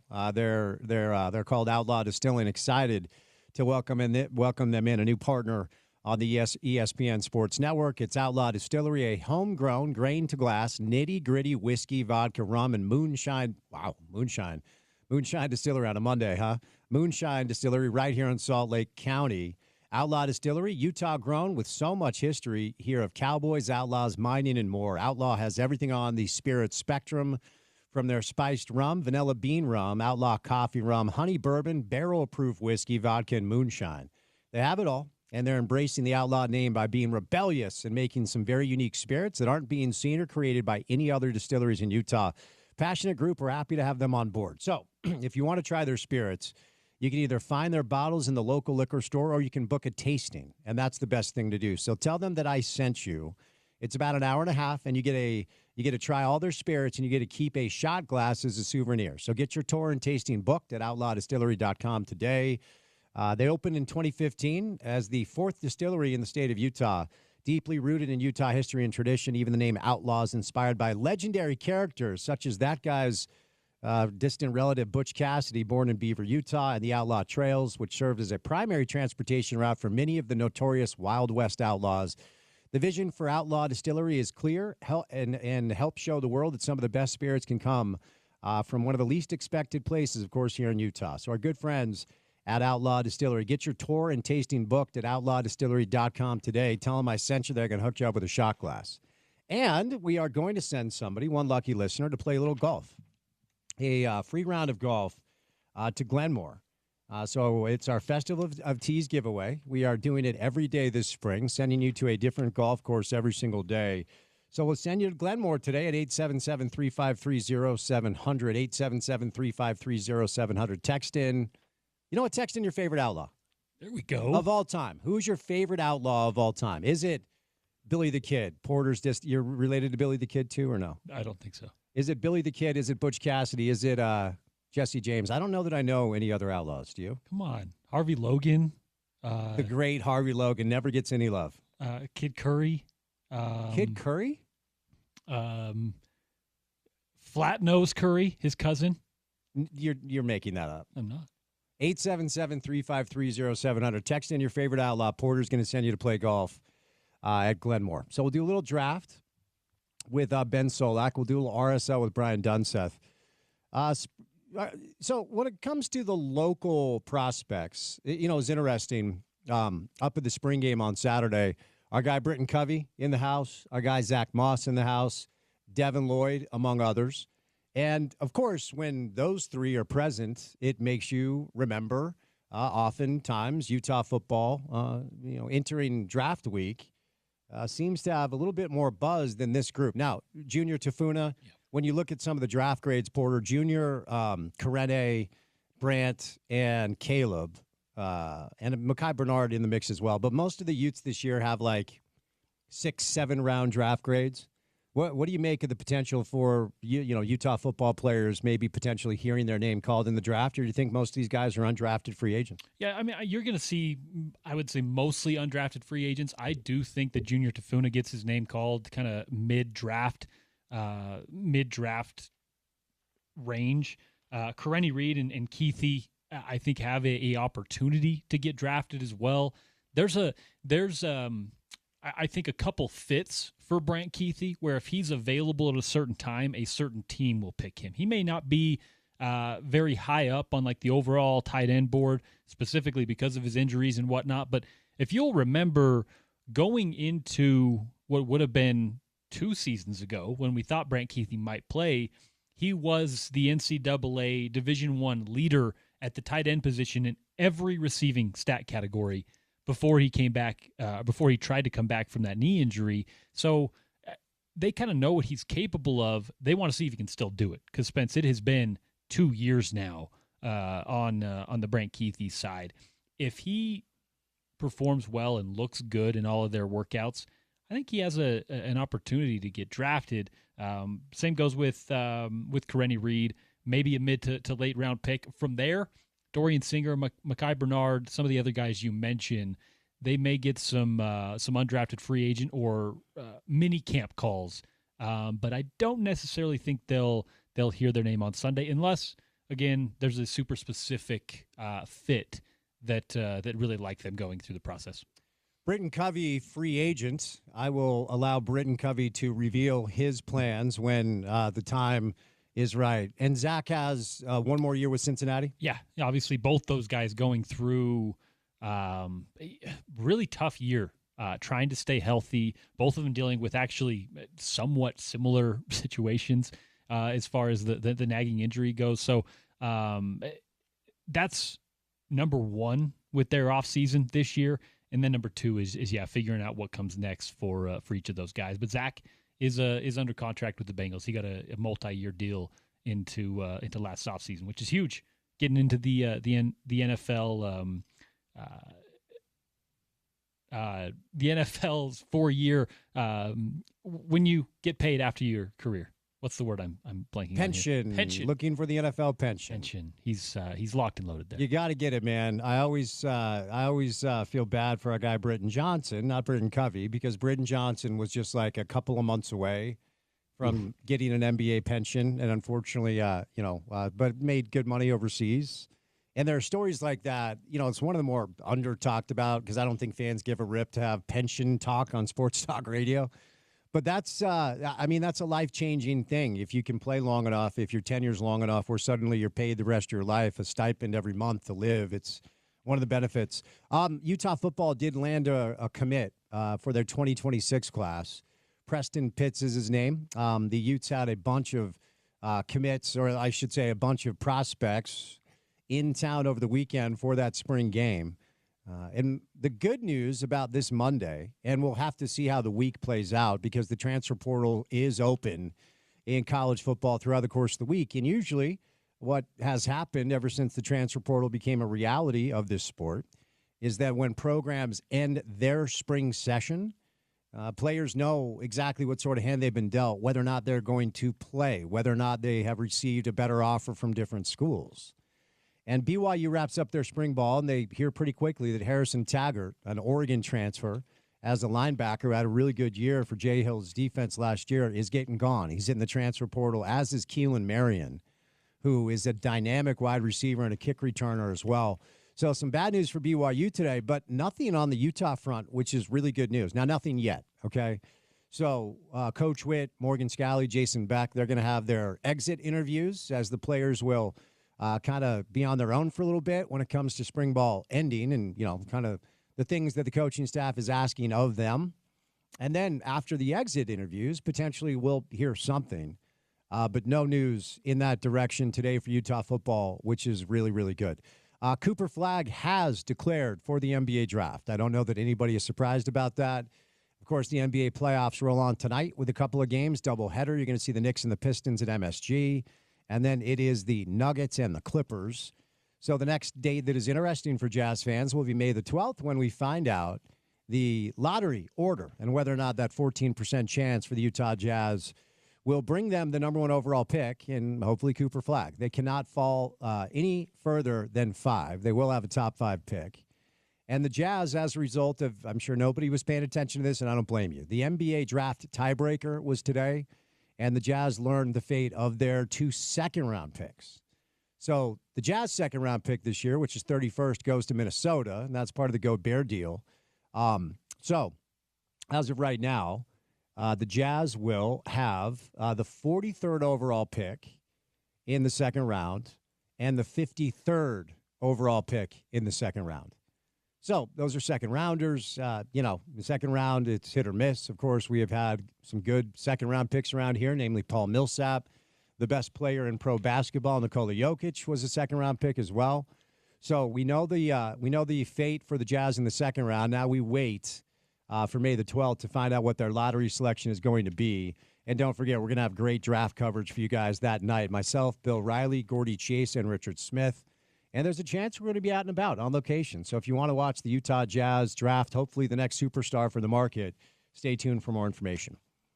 All right, it is that time of year where the snow has finally melted for the most part, and the weather's kind of warming up a little bit. There's a chance that your roof has suffered a little bit of damage. And Tally and Corey, my friends from Cortland Roofing, are live in studio. Corey, we'll start with you. This time of year, is it kind of a big push for you guys because the weather is now warming up and people are analyzing the damage that has happened to their roof? Yeah, absolutely. Right now is a great time to give us a call. We're not super busy coming out of winter. We can assess your roof, look for, see if it needs to be replaced or if it needs just a repair. We work with insurance companies, so we can take a look and see if it's something that's worth filing a claim to get them to cover it due to wind and hail damage. So, yeah, right now is a great time to take a look at your roof and to assess it and see where we need to go from there. Tally, tell us about the process. A listener gives you a call, and you guys go to the property, go to the home, and you analyze. Like, what is the process the listeners will go through? They'll call us, set up an appointment, obviously. We'll go out to their home, get on the roof. We take pictures, video, show them what we see up there, help them understand what's going on, and then go from there and make some decisions and get them taken care of. Corey, why is it important to get this done? I mean, I'm picturing like if you decide that you don't feel like flossing for a few years, you're going to have a lot of dental work if you don't get it done quick, right? So why is it important to get this done quickly? Yeah, and I think a lot of people, they neglect their roof. They don't ever get up on it. They don't see that there's damage. They don't see that, it is in need of repair or need of replacement. And so that's where we come in. We can go up, get on the roof, take a look, and see if what needs to be done before it gets any worse and before problems escalate. Tally, tell us about the warranty. Homeowners who have work done on their home love a good warranty, and you guys offer a great one, yeah? Absolutely. We work with Owens Corning, premier shingle brand in our opinion. They have a 50-year warranty on the shingles. There's transferability options that we can get into. The labor, all of our workers are bonded, licensed, and insured, and we back up everything that we do. Good local company, been in business 20 years. Corey, you're not here in studio because you want to listen to me blab about the NBA playoffs. You're here in studio because you have a special offer for our listeners who call you today. Yeah, we have an amazing offer that we're offering just today, so give us a call and get something scheduled. But we're offering free gutter replacement with a full roof replacement. So if you need your roof replaced and we replace the roof, then we're going to install brand new 5-inch seamless gutters and downspouts, and that offer is just for today. Literally thousands of dollars in savings. Now, here's the deal. If you need work done immediately, you should call right now. But the nice thing about this offer is if you anticipate the work needing to be done in a couple of weeks or even a month or so, all you have to do is get on the schedule, and you lock in the offer to get free rain gutters with a roof repair. So here's the number. It's 801-615-5560, 801-615-5560, 801-615-5560. You can also get them online at cortlandroofing.com. Gentlemen, great to see you. Thank you. All right, 2 hours down, 2 hours to go. NFL Draft with Ben Solak coming up on the other side right here on ESPN 700.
It is draft week, NFL draft week. We are your home at the NFL draft here in the market.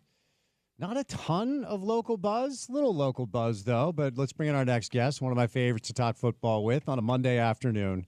The rising star himself, young man Benjamin Solak. Ben, happy Monday, sir. How are you? I'm well, Spence. How you been? I'm good. So what's this week going to look like for you? I would imagine that you are hitting it hard, yeah? Yep, it's pretty much anybody who might have a chance to go decently early. You're just kind of casting into the dark and hoping you find one more guy. And then Thursday and Friday, I'll be on for ESPN on the digital show, on the YouTube show. So the goal is to know everybody who goes in the first 3 rounds. We'll see how far I get. How much of a sure thing is Cam Ward at 1? Sure thing in terms of will it happen, or sure Yes. thing in terms of this is a good pick? Like, so I'll just ask you both, okay? So, like, you never know with the smokescreen stuff. Is that going to be the pick at 1? And if so, what's your opinion on it? Yeah, I think it's definitely Ward at 1. Not much reason for the Titans to be playing a game there, and they didn't really add a quarterback in free agency, and so it'd be a foolish bait and switch because they'd have nobody to throw the ball in 2025. I think it's a good pick. I think certainly if Cam Ward were out in last year's draft class, which remember, he declared for last year's class and then rescinded his declaration, got the NIL money, transferred to Miami. If he were out in last year's class, he would not have gone 1, he would not have gone 2, he would not have gone 3, right? I don't think this is a prospect of the caliber of Jaden Daniels, Drake Mann, Caleb Williams from last year's draft. With that said, quarterback in the draft is kind of like a weirdly binary thing. You're either like good enough to be a very early pick or you're not, right? You're either like a top 5 guy or somewhere in the second round. We kind of don't have, the 20th best player, the 24th best player being a quarterback. Yeah, they're worth that early pick and getting that rookie contract where you aren't. In the case of Ward, he certainly is. I think he would have gone around the Penix, McCarthy, Knicks range last season had he come out. He improved a lot in Miami, has a very pro arm, makes a lot of high difficulty throws. He's got a good amount of knucklehead in him, makes some dumb mistakes, but that's not an uncommon thing for coming out a rookie quarterback coming into the NFL, and coaches know how to work around that. So I expect him to be a good pro. I like the pick for the Titans. Is there intrigue at 2? I've had a number of draft guests that say the draft really begins at 2 after Ward is off the board at 1. Or is it Travis Hunter? What do you think happens in Cleveland? Yeah, at this point, I would be stunned if it's not Hunter. And I think it's pretty clear they prefer him to Abdul Carter. I think it's pretty clear that they're willing to take him over any of the other quarterbacks in this draft. And so Hunter, to me, is the expectation. I think teams will call and continue to call about number 2 overall, number 3 overall, just because those aren't quarterback picks, and they might want to be repositioning and getting one of Travis Hunter or Abdul Carter. Those 2 guys are kind of the only 2, elite prospects, blue chip prospects, whatever adjective you want, in this year's draft. And so you'll continue to hear trade buzz potentially over the next couple of days. That always kind of happens as we get close to Thursday. But I think if the Browns say make the pick, they're going to stay and take Hunter. Does Abdul Carter then land with the Giants? I mean, they were out in our, not market, but our time zone watching Shedeur Sanders work out last week. But what happens at 3? I would expect it to be Abdul Carter. It's not the most perfect fit you ever saw, just because they have Brian Burns in the building. They have Kayvon Thibodeau in the building. They have bigger needs than the defensive line in general. But with that said, like I said, I think it's pretty much a top 2 player class, right? When you talk about just ranking it without ranking the quarterbacks, it's Travis Hunter, just Abdul Carter. The Giants are going to have the position and get one of those 2 players. And then you have a great problem to solve, which is how do we get all of our good pass rushers on the field? That's a nice problem to have. Kayvon Thibodeau was a first-round pick for them in 22 out of Oregon. Coming up on his 5th-year option, has not been picked up yet, so he's still a tradable asset as well. If another team wants to say, hey, we have a lot more snaps for your young pass rusher, we'll come take him off your hands. And so I would expect it to be Carter. And then, if they play Carter, Thibodeau, and Burns, all of them for 2025, trust me, it's not going to feel like, oh, no, we wasted the pick. It's going to feel like, wow, we got a deep stable of pass rushers here. That'll help you win games early. It'll certainly help you win games late in the season as well. Since I mentioned Shedeur, I swear every guest I've had on a Talk Draft has given me a different answer. So what's the Ben Solak take? Where do you think Shedeur Sanders lands? I think he's going to be drafted somewhere in the back half of round 1. I think he's going to be taken somewhere in the Kenny Pickett, Teddy Bridgewater, Lamar Jackson, Johnny Manziel range, right? That hey, we kind of like you a little bit more as maybe an early day 2 guy, but we want the 5th-year option. So we're going to trade up to go get you. That, to me, is fair on Shedeur Sanders. I think in the beginning of the draft process, when we started talking about him and people said, oh, he's next to Cam Ward, he's going to be in contention for quarterback 1, I thought that was too lofty. And now as we get, as we get closer to day 1 and day 2 here, people say, oh, Maybe Jackson Dart is QB2. Maybe Tyler Shuck is QB2. Maybe Jalen Milroe is QB2. To me, that's too far. The pendulum too far the other direction. I think Sanders is clearly the best, the next best in that bunch. But I think Dart, I think Milroe, I think Sanders all have a chance to go late day one, early day two. And I think you'll see, if not the Steelers at 20 taking Shedeur Sanders, then I think you'll see one of the Browns, Giants, or Saints trading up from that early second round to go get him at the end of round one. I'll just follow up with your opinion on who Shedeur Sanders is as an NFL quarterback. I think he can be a acceptable starter for you, right? I've heard him compared to Geno Smith.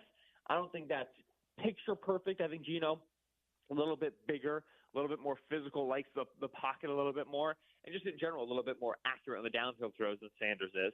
I think Tua is a little bit better of a comparison. Now, Sanders much better at creating than Tua is, much better scrambler. He's a little bit like Tua with a jetpack, right? Tua on caffeine, like he can do stuff when he moves, you know. But in general, that quick release, that ability to throw with anticipation over the middle of the field, maybe not the best vertical ball thrower because the arm kind of dies on you a little bit, but that ability to work 0 to 20 yards, be highly accurate, throw with anticipation, give your receivers constantly chances to make plays on the football in the tight areas. I think he can be in that range of a quarterback. And again, you don't really want to draft that top 10. You want a higher ceiling. But if you feel like you're a good offense, and you have good weapons, and you plug and chug a rookie contract quarterback, you could do worse than a Shedeur Sanders. Jackson Dart played his high school football out in our state, and it's been fun to kind of watch him make his way throughout his career as a collegiate.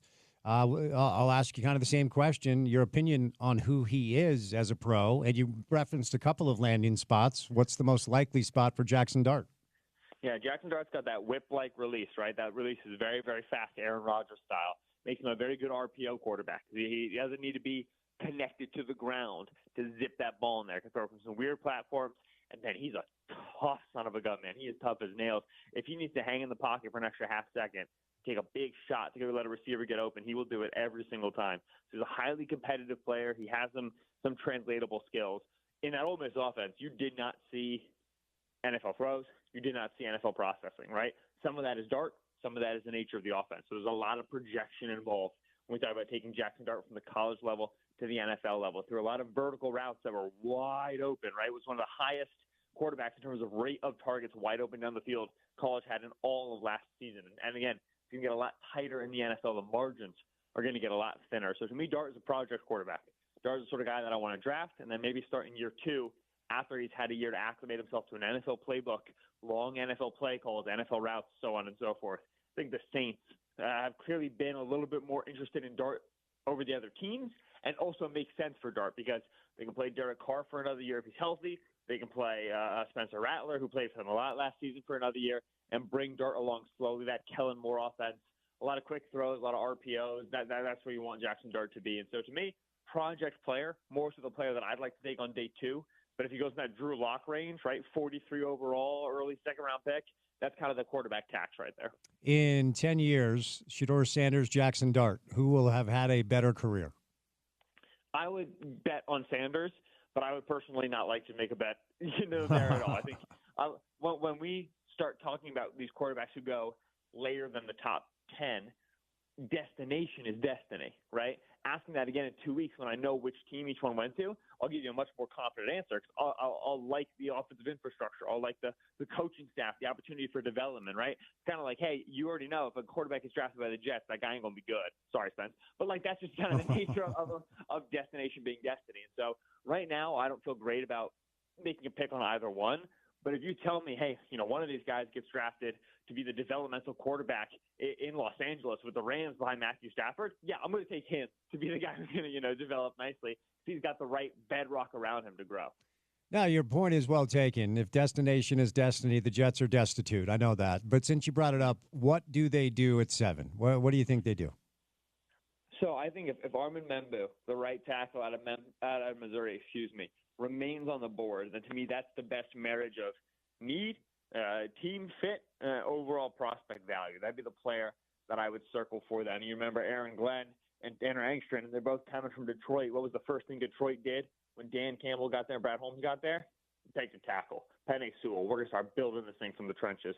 So to me, that would be my expectation. Now, Membu is becoming a hotter and a hotter name for the Raiders at 6. And I'll tell you, If the board falls with Mason Graham off the board at 5 to the Jaguars, Membu off the board at 6 to the Raiders, and then presumably Will Campbell as well, the left tackle at LSU, going to the Patriots at 4, that board sucks for the Jets. That's a really, really, really tough draw.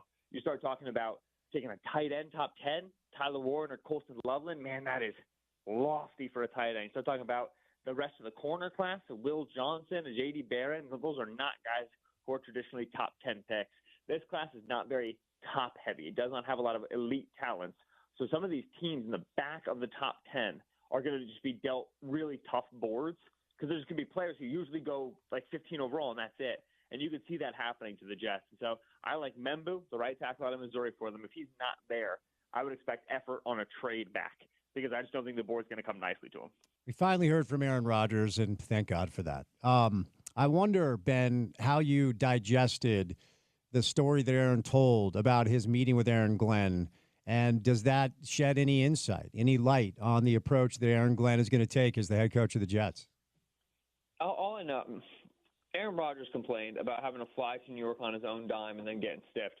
Aaron Rodgers also made like $45 million last year. I mean, it falls on such deaf ears to me. I, to be completely frank, I could not believe that we were doing it again as a football media and a football consuming public. Aaron Rodgers emerges from the silence to go on the Pat McAfee show, and everybody's live tweeting what he says. I couldn't give two hoots. Aren't we done with this? Since he has not played well. He has not shown an interest in doing what is necessary for the team that he quarterbacks to play well, and he's now refusing to participate in free agency in like a normal way, which I understand because, takes power out of the player's hands. I want to be in control of my own destiny. That's great. Go do it over there. Don't then just hop on your curated television show and complain about how people are talking about you. You're the one who's doing things differently. Of course people are going to report on it. What do you think this works? So, Rodgers for the Steelers, Rodgers retiring, I don't know. And did Glenn stiff him in the approach, like in the free agency conversation? Oh, I want to come back. Maybe, but I can't pull Aaron Glenn for that. I don't know how anybody in the league has patience for Aaron Rodgers in 2025. So to me, wherever he ends up is where he ends up. However long he plays, and I'm sure he'll inform us of that in his own due time. Well said. And I won't even ask a follow-up because I think you handled everything I wanted to ask you there, which is totally fine. I do want to go back to Travis Hunter, though, because Andrew Berry, the Browns general manager at the Combine, said that they view him as, quote, a receiver primarily first. Whether it's Cleveland or another team, are we going to see Travis Hunter play legitimate, big-time snaps on both sides of the ball? I think you will see it happen in at least a few games because I think that the team that drafts Travis Hunter will want to entertain the idea and support the idea in the way that, when your 10-year-old starts doing card magic, you're like, yeah, go for it, dude. This is probably not going to become anything, and this is all a little bit awkward and weird, but we want to be a positive force for you, right? So Travis Hunter comes into the league. He's a total rookie. He says, I can do something that hasn't been done in 25, 30 years. All right, man, go for it. And you're going to give him some snaps at receiver, give him some snaps at corner, and then you're going to meet with him in 3 weeks and say, hey, listen, we got GPS tracking data. It says, you're not moving as fast in the fourth quarter as you do otherwise. We're going to try to bring your corner snaps down. And you try to reach a middle ground with him. He's very clearly committed to at least giving it an effort. And I think you have to, if you're going to draft the player, you want to keep him mentally engaged. You have to at least entertain that effort to some degree. Now, the Browns saying they think of him as a receiver to me is that's a smart way to go about it because it's much harder to be a full-time receiver and moonlight at corner than it is to be a full-time corner and moonlight at receiver. Because if you want to play 15 snaps at receiver, I can just on the sideline tell you, hey, it's 3rd and 7, we're calling this, you're running this route. A quarterback in the pocket, in the huddle, can tell you, hey, remember it's an 18-yard dig. It's easy to kind of plug and chug you there at receiver. At corner, well, you got to know what happens if they motion. You got to know what happens if they walk out under center, play action. They move it this way, 3-by-1. There's so much more that can happen on any given play. So if you want a guy to become one position full time, and you kind of want to discourage him from doing the second position, I would put him full time at receiver, and then have him experience some of the challenges of trying to moonlight at corner as opposed to flip flopping it. So I think you're going to see Travis Hunter end up being a full time receiver for the Browns. End of his rookie contract, second year, whatever. But I think they'll take the tires on seeing what he looks like as a two-way player. Who's throwing him the ball? Who's going to be under center in Cleveland? If they draft Hunter, I would love for them to draft Sanders because this has gone, in my opinion, under talked about in the process. the connection between Shedeur Sanders and Travis Hunter for collegiate players is very impressive, right? These guys have been pitching and catching each other for 4 seasons, Jacksonville State, into Colorado. You know, we've seen top 10 picks at quarterback, sort of top 10 picks at receiver. We watched Tua sort of Jalen Waddle and Devontae Smith. It looked nothing like this, right? Caleb Williams, or not Caleb Williams, Dean Rome did our teammates now, they weren't previously. But we've seen these combos. And in terms of the way they adjust routes on the fly, the way that Shedeur throws to him back shoulder, the way that he trusts him in contested situations, like they have a very good relationship. So to me, if the Browns get Hunter at wide receiver, it would move Sanders up my draft board for them. And so I like Sanders as a Browns quarterback. They also seem like they're interested in Shuck as well, the Louisville kid. I would expect those are the 2 names I look at for Cleveland. I will not ask you if Aaron Rodgers will play for the Steelers, but I will ask you what their situation is under center and how they kind of solve this issue. If it's not going to be Aaron, who's going to be the quarterback for the Steelers? Yeah, I think that they absolutely have to take a quarterback with one of their first 2 picks. Remember, no second-round pick because of the DK Metcalf trades. They have their pick at 20, and then they have a mid-third rounder. If you don't take the guy in the first round, I think it's pretty much non-negotiable. You have to take the guy on day 2. I think that they're taking a long, hard look at Sanders because I think a month ago they didn't think Sanders was going to get to them at 20. Now it looks like that's a lot more likely. So to me, I think Sanders is someone that they're zeroing in on. I'm not confident if they like him or dislike him either direction, but I think they're doing that legwork now. And I think that you've seen them engage with Jackson Dart, and you see them engage with Jalen Milroe as well out of Alabama. And those I think are the 3 names that I would, if someone's going to sneak in around 1 there in the back half, those are the 3 that I would circle. And so I think it's going to be a rookie. I think honestly it's going to be a first-round pick at rookie, and it's going to be one of those 3 names. If it's not that pick at 20 and they pass, then on day 2 they got to get active, and they got to be willing to trade future picks to go get a guy. You cannot walk into next season with just Mason Rudolph and hoping that you get Aaron Rodgers. That seems like an awful team-building plan to me. Urban Meyer did a Zoom call with one of our local TV stations, and Utah State plays their football just up the road in Logan, so he had a front row seat to watch Ashton Genty all year.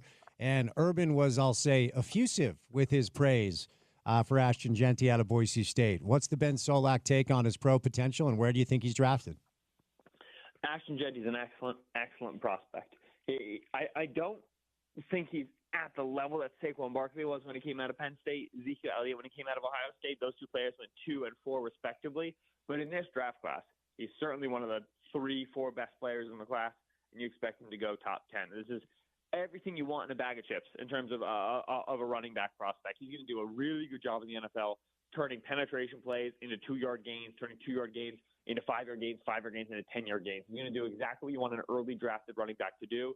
He's going to take a high number of volume, a lot of snaps, be able to catch the football, carry it 20, 24 times a game, and deliver consistent running and then explosive plays as well in the open space. So he's everything that you want. He's probably not going to be the fastest running back in the league, but besides that, it's all gravy. So my expectation is 6 to the Raiders, 5 to the Jaguars, 10 to the Bears. I would be stunned if he gets outside of the top 10.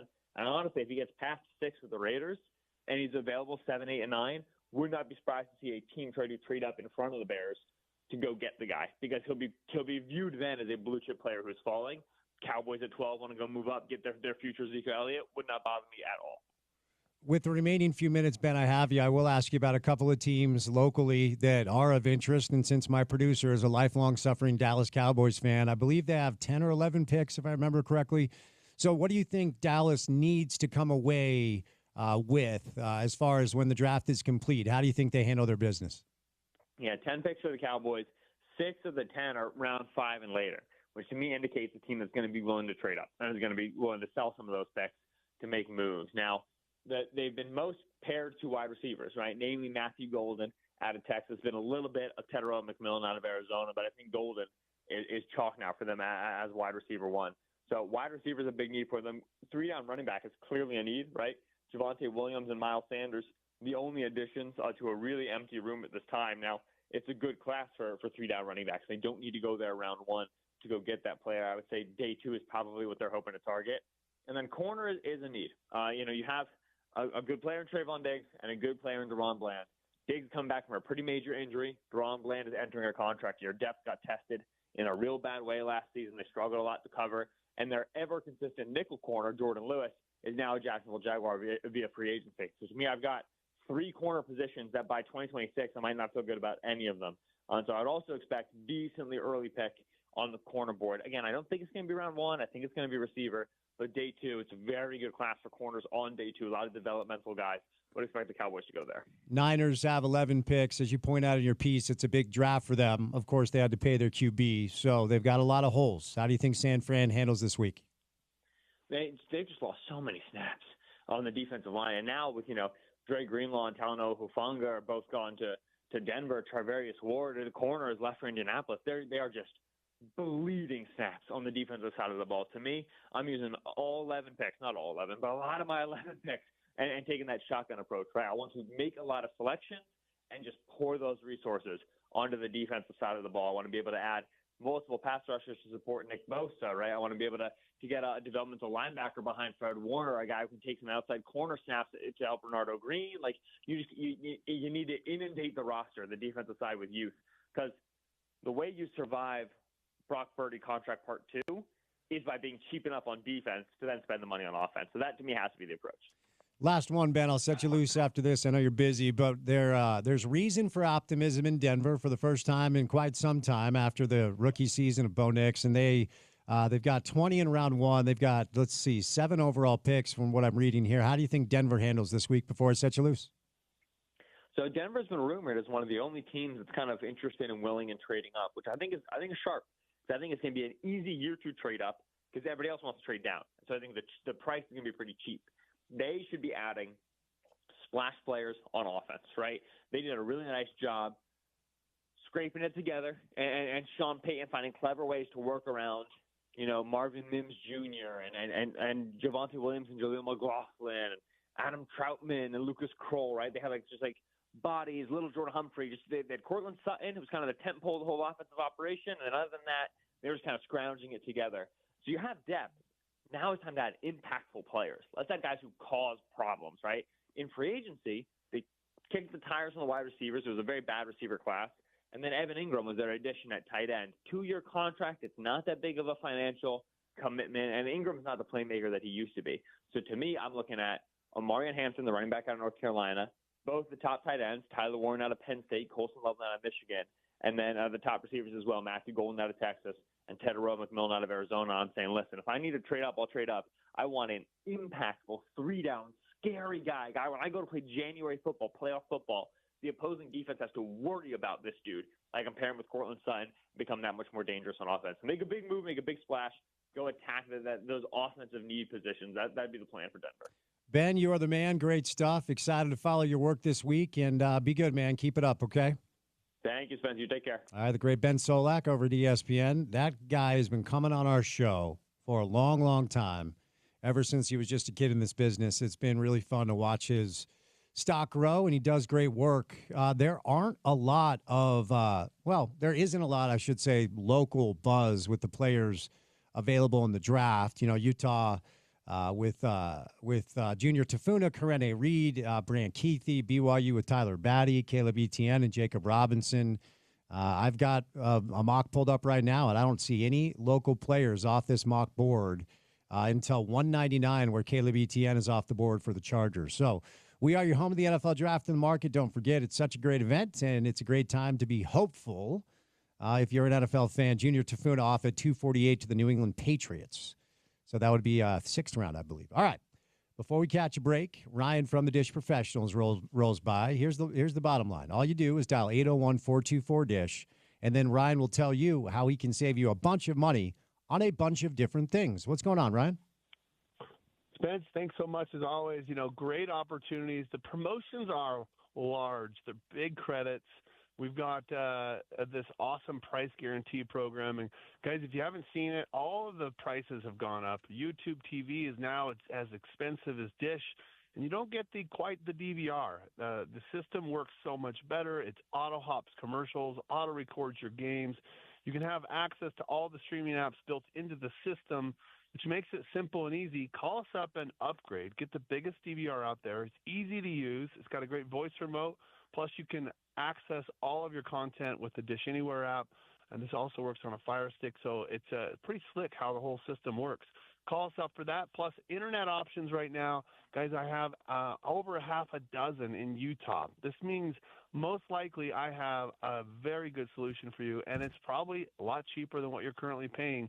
Packages from $35 to $45, $50 a month. So call us up, take advantage of the deals, get set up with the best system, best price guarantee. Plus, we'll throw in dinner at JCW's, and we'll also check to see if you qualify. If you had got a Dish pre-qual gift card offer mailed to you and you just missed it in the mail, we'll check and see if that's there, and maybe $500 gift card attached on top of that. So call us, 424-DISH, 801-424-DISH. There he is, Ryan from the Dish Professionals. We are going to do a little RSL coming up. Brian Dunseth will roll through. It was a historic week for Real Salt Lake last week as the Miller family it was announced that the Miller family has acquired the controlling stake, the ownership of RSL and the Utah Royals. And then a tough result over the weekend, a red card for Diego Luna that they have appealed to try to get that thing reversed so he can play this weekend in San Diego. So Dunny will stop by before we get into the 5 o'clock hour of the show. But the weather is nice. It's been a little bit of a cold spring. But when the snow melted, did you notice that your roof needs some work? Well, my friends Tally and Corey from Cortland Roofing, live in studio once again. So, Corey, let's start with you. What's the danger? Like, if there's a listener that's listening to us right now and says, "Oh yeah, I did notice. I'm sorry if the terms are off, but shingles or whatever's on the roof that are loose." Why is it important to get those things taken care of as soon as possible? Yeah. So the first thing is it's just going to continue to get worse. I mean, once you have a shingle or two that is blown off, then the next thing is you're going to have way more coming off. And then, is that leaking? Is that coming into the house? And maybe you see it, maybe you don't. But that's why we do what we do. We will go out, do the inspection, assess the roof, let you know if we need to repair the roof or if it needs to be replaced, and work with you on different options to help you so it doesn't get any worse. Tally, you guys have been in business 20 years, so obviously you're doing something right. It's the highest rated roofing contractor across the Wasatch Front. Let's talk about, budgetary concerns that listeners may have. You can be flexible with payments, and also let's hear about the warranty you offer listeners as well. Absolutely.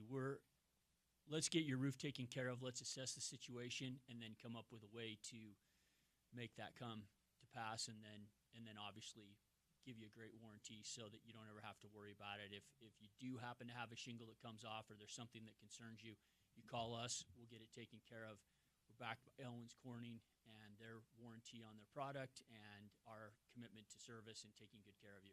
Corey, I referenced this earlier. The home is a sacred place, and people want to know that the people working on their home are high-quality people. Let's talk about the crews that you'll send out to the houses. Yeah, so we've had our crews forever. They've worked with us a long time. They're reputable. They work hard. They do a great job. They're very respectful. They clean up after the job, and they're very qualified to get your roof done. Tally, I haven't asked you this, but I would imagine, the real estate market around here is very interesting. If there are folks that potentially are considering selling their home, getting a new roof, 2 + 2 = 4, right? It obviously ups the value when you're trying to sell your house. Safe to say? Absolutely. And we have a number of realtors that as they go into that sales process, they will have us come out and do an inspection. Let them know how much time is left on the roof, what they can expect, what concerns they might have as they go into that sales process, and what we can do to get them so that their roof is in good shape so that doesn't become an issue. All right, Corey, special offer for listeners today. That's why you guys are here, and it's a good one. Let's hear about it. Yeah, so we're really excited about this offer. We are offering free rain gutters with any roof replacement. So if we come out, we inspect the roof, and we deem the roof needs to be replaced, we will give you free 5-inch seamless rain gutters with that roof replacement. Literally saving thousands of dollars. Now, here's the good news about the offer today. If you need work done immediately, of course, you've got to call right now. But if you anticipate needing, the work done on your roof maybe in a couple of weeks or a month, if you call today and get on the schedule, you still lock in the deal where you get free rain gutters with a roof replacement. So pick up the phone and dial 801-615-5560. That's 801-615-5560, 801-615-5560, or online at cortlandroofing.com. Gentlemen, good to see you. Thanks, Spence. Brian Dunseth joins us coming up next right here on ESPN 700.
It is NFL Draft Week. We'll do more NFL Draft coming up in the 5 o'clock hour of the program. Don't forget, we are your home of the NFL Draft in the market. It is in Green Bay coming up starting on Thursday. RSL is in San Diego coming up on Saturday after another loss over the weekend. Always a pleasure to catch up with our next guest, RSL original, the legend himself, Brian Dunseth. Monday afternoon. Dunny, happy Monday, buddy. How we doing? I'm doing well. It's good to see that the word legend isn't being used as descriptively as possible. I mean, you calling me a legend, I don't think I check any of those boxes, my man. Lies. You are lying on the program. My question, Dunny, is when somebody says to you, when Don Garber says, okay, Brian Dunseth, who scored the first goal in RSL history, do you correct them or do you just let it go? I can tell you that Christ was so mad at me afterwards. I knew it. He was so sensitive. No, listen, I told Jason, I was like, do you realize how many times I've corrected people over these last 20 years that you scored the first goal, I scored the first home goal? And he goes, well, why didn't you do it today? And I was like, you know what? I was just going to enjoy a super surreal moment of hosting, the Miller group coming in and the commissioner looking over at me and saying that, and all like the heads at the same time. It was like a movie, and like all of the people's faces just turned towards me, and Garber's looking at me, and I was just like, yeah, this is a movie. This is a surreal moment. But yeah, cool nonetheless. I ended up Venmoing him later for the shout out. I thought it was great. And look, the snapshot of you planting the flag at Rice Eccles never gets old, man. Every time I see that clip of Clint sending in the cross and you getting your head on it and planting the flag, I mean, it really was a moment that signaled the arrival of this club. And now we're 20 plus years later, which is wild that you and I have been doing this for as long as we have. But let's start with some of the positive vibes and positive news before we get to the tough stuff. And I just wonder how you digested the news cycle last week where the Miller family has taken over the controlling stake of ownership of RSL and the Royals. What do you think this means for the group? Yeah, listen, I think a lot of us, none of us were naive in recognizing that Ryan Smith's attention was a little bit different following the acquisition of Utah Hockey Club. And we hadn't really seen him tweeting about it or talking about Real Salt Lake or Utah Royals for the better part of the year. So when I heard the whispers a couple months ago about the Millers, Gail Miller, and the company itself interested in the acquisition of Real Salt Lake, it checked a lot of boxes. You know, I go back to the time when, you know, your dad was able to start Real Salt Lake, and when Dave's paying $5 million and we're seeing the expansion fee coming around $350 to $400 now, you know, there's a lot of money left on the table. And to see kind of the momentum shift from the sale under Deloy Hansen into David Blitzer and Ryan Smith, and now for David Blitzer to kind of step back, still have a lot of the sporting control, the soccer control, but similar to his investment, whether you talk about Crystal Palace, you talk about Augsburg, you know, you talk about in Major League Baseball, NFL, NBA, you know, a part of him really does enjoy being a minority owner. And allowing kind of, and I'm of the firm belief that having a local owner with primary ownership is important, because there's something, and that's not to disparage anything that David Blitzer and his group has done, because it has been extraordinary since the sale and Deloy walking away. He's done a great job and a lot of great things in the infrastructure and the atmosphere, even the upgrades to the stadium. But I do think there's something special about having people that understand the market, understand what this city wants, and having someone that's fully invested in this team is going to be, or these teams are going to be important, because it's not just Real Salt Lake and Utah Royals. It's also Real Monarchs. It's also the Academy. You know, it's the infrastructure, the training facility, all of those things. So I think it's great. And as they continue to bet in, my hope is sooner rather than later, we'll see an influx of funds and investments that continue the development of the nuclear arms spending in Major League Soccer. And as I said to you, I think a couple of years ago, I think as expansion slows down, we're going to see multi-billion-dollar owners continuing to invest in clubs already owned by multi-billion-dollar owners. I wonder, Donnie, if you've been able to garner any insight, or in your conversations, if you understand how the dynamic will work between the Blitzer Group and the Miller Group. Is the line of delineation as clear as the Millers handling the business side and Blitzer handling the soccer side, or is it a little bit more convoluted than that? Yeah, I'd assume it's a bit more convoluted. But what I would say is that because of the Blitzer Sporting Network specific to soccer has already been in play, there is a benefit for the Millers to slowly figure out ways how to. Sorry, I'm at my son's game, and they're good. now leading 2-0 against There you Park go. City. There you go. No, I think what it does is it allows the Millers to kind of bet in and understand from the business side what's happening, but then also having great education of what the soccer side is.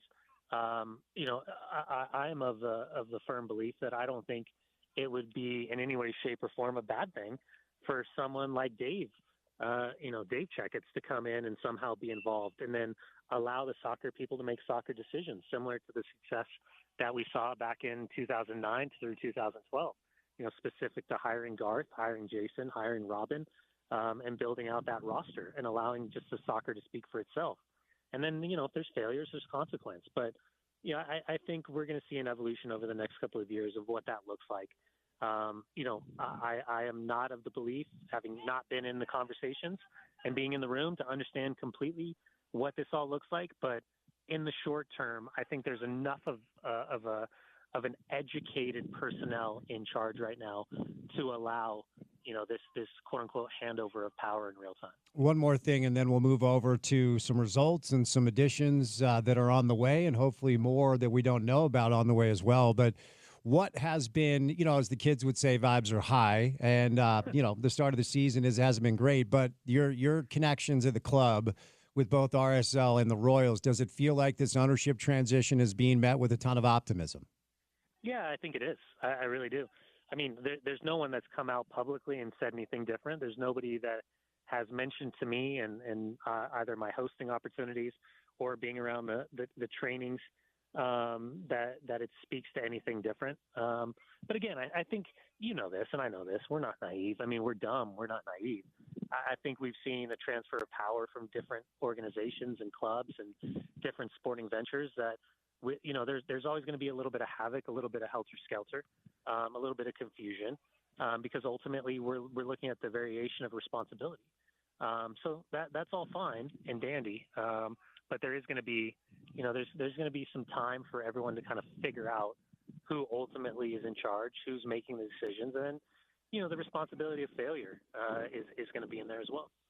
All right, now we have to talk about the current form of the club, which, if we're honest, is not good. So 3 wins, 6 losses, 8 goals scored, 14 allowed, -6. The goals allowed category is kind of inflated by 2 really bad performances. But my first question in this kind of non sequitur direction that we've gone to, what is fair to say about the calls that have gone against the club over the past 3 or 4 weeks?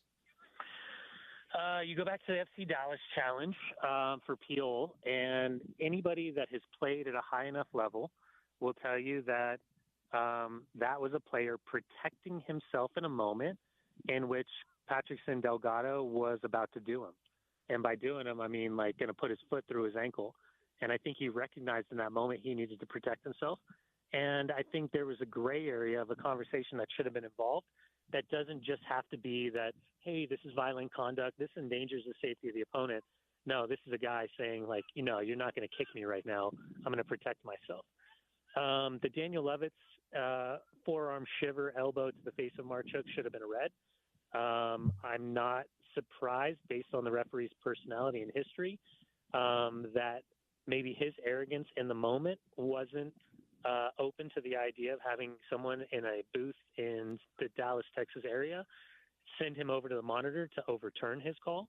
Levitt should have seen a yellow card right after that for a second yellow challenge at a bare minimum. And then finally, there amongst my constituents that call games, so this isn't coming from a Real Salt Lake homer or for my love for Diego Luna, there's not a pundit in the world that would look at Diego Luna untangling his leg from Petrasso wrapping him up and think that in any way, shape, or form that's violent conduct.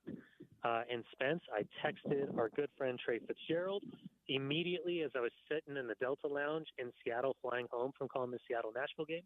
And I said, hey, just let me know when the appeal comes through that Diego is going to be available for next weekend down in San Diego, because that was one of the – when you have Drew Fisher as VAR sending you to the monitor with his experience, one of the most respected managers in this league, for this – now it's 3-0.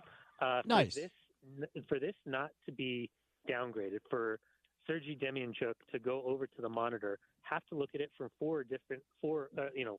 maybe 2 minutes from multiple different angles. In any way, shape, or form, to think that that is violent conduct for a player to untangle his leg from a player on the ground, it's just lunacy. It's crazy to me. I don't understand it. And the problem that I have with this is also double jeopardy, Spence, because RSL was a better team in this. Listen, they lost the game, right? They gave up the goal. They deserved to lose the game. That being said, they played down a man for the better part of 30 minutes. They were the better team. They should have scored multiple goals. They should have come back. And now you lose a player in real time, arguably one of the most dynamic number 10 playmakers, not named Lionel Messi, in Major League Soccer. You don't have him for the better part of 30 minutes. You're playing a man down. You don't get the points on the day. And now my hope is that we hear the announcement that he's got Shai almost just scored. Dang. And then we get the announcement that he's going to be allowed to play next weekend. I feel like that's incoming. It's just tough. It's a bitter pill to swallow. And all of the small things that are going wrong, a lot of it, Real Salt Lake needs to figure out. I'm looking for leadership. Who's responsible in terms of pulling everybody up by the shorts? Who's the guy theoretically that's willing to punch somebody to change and manufacture the momentum? Because right now this team needs something. They've played well, but they're not playing well enough, if that makes sense, to be where they need to be in the nuclear arms race of the Western Conference playoff race. Little Birdie, Q Little Birdie, my source at RSL, informed me earlier that the red card has been appealed. Based off of your knowledge of the inner workings of MLS, what are the chances that it gets rescinded? I could see it being with the 3-person, I don't know what we're calling it, the 3-person panel, if you will. I don't think there's anybody that looks at that and says that that's a violent conduct worthy red card. I think it is a 3-0 in favor of that appeal going through and Diego Luna's red card being rescinded and him being reinstated for availability in San Diego. And again, this is me coming from an analyst perspective. I could not believe what I was watching in real time. I know you alluded to, and maybe the answer to my question is what you already said as far as the arrogance of the official, but watching the red card in real time, you couldn't really tell because Diego was standing over him, and it's like, all right, well, did he do something nefarious? I thought he must have, I'm watching, I thought he must have stepped on him. Yes. I thought he must have stomped on him. Right, and then we showed the angle from behind, and he pulls his leg out, and then he kind of like leans in, like, what are you doing? It was more of that, not like Diego. Listen, Diego, we're all young, dumb, naive at moments. Like, you're talking to a guy that almost cost the United States a spot in the Olympics because I saw blood red and I reacted. And it was just in that split second, like my Southern California upbringing, like I saw red mist. This wasn't that. This was like, what, like, why are you wrapping up my leg? Like, let go. Like, that's what that was to me. Right. But my point was, in real time, it's like, okay, well, that looked like it could be something aggressive. Then you see the replay and there's nothing there. So my question, Dunny, is how do you watch that replay and come to the conclusion that it needed to be red? Like, is that just arrogance? Like, how do you do that? I don't know. I mean, I think maybe the more easier conversation is maybe that's why he's not one of the consistent refs at the highest level when it comes to All-Stars, playoffs, MLS Cup finals. We've got some great referees in Major League Soccer. I was actually having a conversation with one of the referees that Max Bretos and I ran into while we're up in Seattle. There's some really fantastic referees. But as the evolution of the game goes on, we forget that some of the best referees are aging out. So we're going to get some younger referees that have worked their way through and have deserved opportunities. But again, the pace of the game, the speed of play, the decision-making, and then the influx of, you have ego, you have arrogance, you have experience. The idea of VAR and the intervention of technology is fantastic, but at the same time, there's still human error. And a lot of these guys, you could show them one play, and you could say red or no. And half the room will say red, half the room will say yellow. So there's still an element of human error involved. And for me, the game in Nashville and the game against Toronto, those were both, I don't know if it's arrogance, lack of experience, or just maybe self-belief in the call, but two mistakes that I think should have gone in a different direction. All right, Dunny, it's getting late early. This is a slog. This is a marathon. This is not a sprint. MLS schedule is intense, and I've seen some of the best clubs that we've had here get off to horrible starts, and some of the worst clubs we've good starts can lead to bad seasons. Bad starts can lead to good seasons. It's a roller coaster ride, but through 9 matches, they're 11th, tied with St. Louis on 9 points. I'll ask you this before we get to some potential additions. What have you seen that you've liked? What are they doing well as of now, even though the start has not been great? You're talking specific to Real Salt Lake? Correct, yeah. I think Diego Luna playing in the number 10 position as the pure playmaker with Diogo Gonzalez on the left has afforded both the players the ability to shine. It takes maybe pressure off Diogo to be, quote-unquote, one of the number 10s. And allows Diego to kind of find the game because he's a guy that can absolutely kind of sniff out opportunities. I still think Emeka and Ojeda are really, really strong in their partnership. Nelson Palacio hasn't shown the consistency or performance or the recognizing in critical moments of where he needs to be. That may be just a rhythm thing or a lack thereof. Hoffa's been fantastic in goal. Cabral, I think he's a fantastic addition. But to be quite honest, I think there's more questions than answers. I don't know who the best number 9 is. I really don't know what the true level of Dominic Marchuk is. I see glimpses, but I don't see any consistency. The right back spot is wide open for opportunity. When Kobe Henry's available, I think he easily competes for one of the starting spots. And whether you're talking about Junca or Catranis at left back, that turned into more of a competition than I ever expected to be. So based on the lack of results and the losses, take away all the conversations about referees and monumental moments going against Real Salt Lake. I still think there's more questions than answers. I think you probably have, competitive-wise, roster for roster, spot for spot, one of the deepest, if not the deepest team for Real Salt Lake we've ever seen built.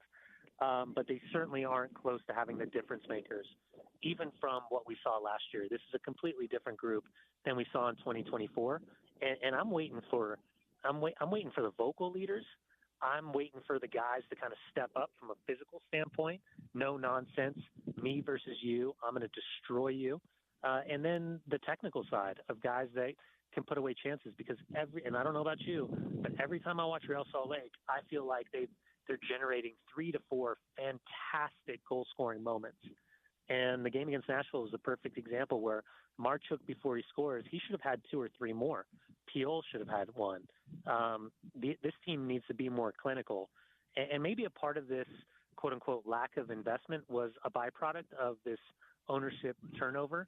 But they got to get back on track. And by Wednesday, that's the close of this first window. Hopefully they can find the right guy that makes the most sense for this team going forward. And that's where we'll go next before I set you loose so you can get back to your boys' game. Fabrizio Romano, who breaks a lot of worldwide soccer news, reports that RSL has agreed in principle to sign Robert Bozanic, a striker who has been in Portugal.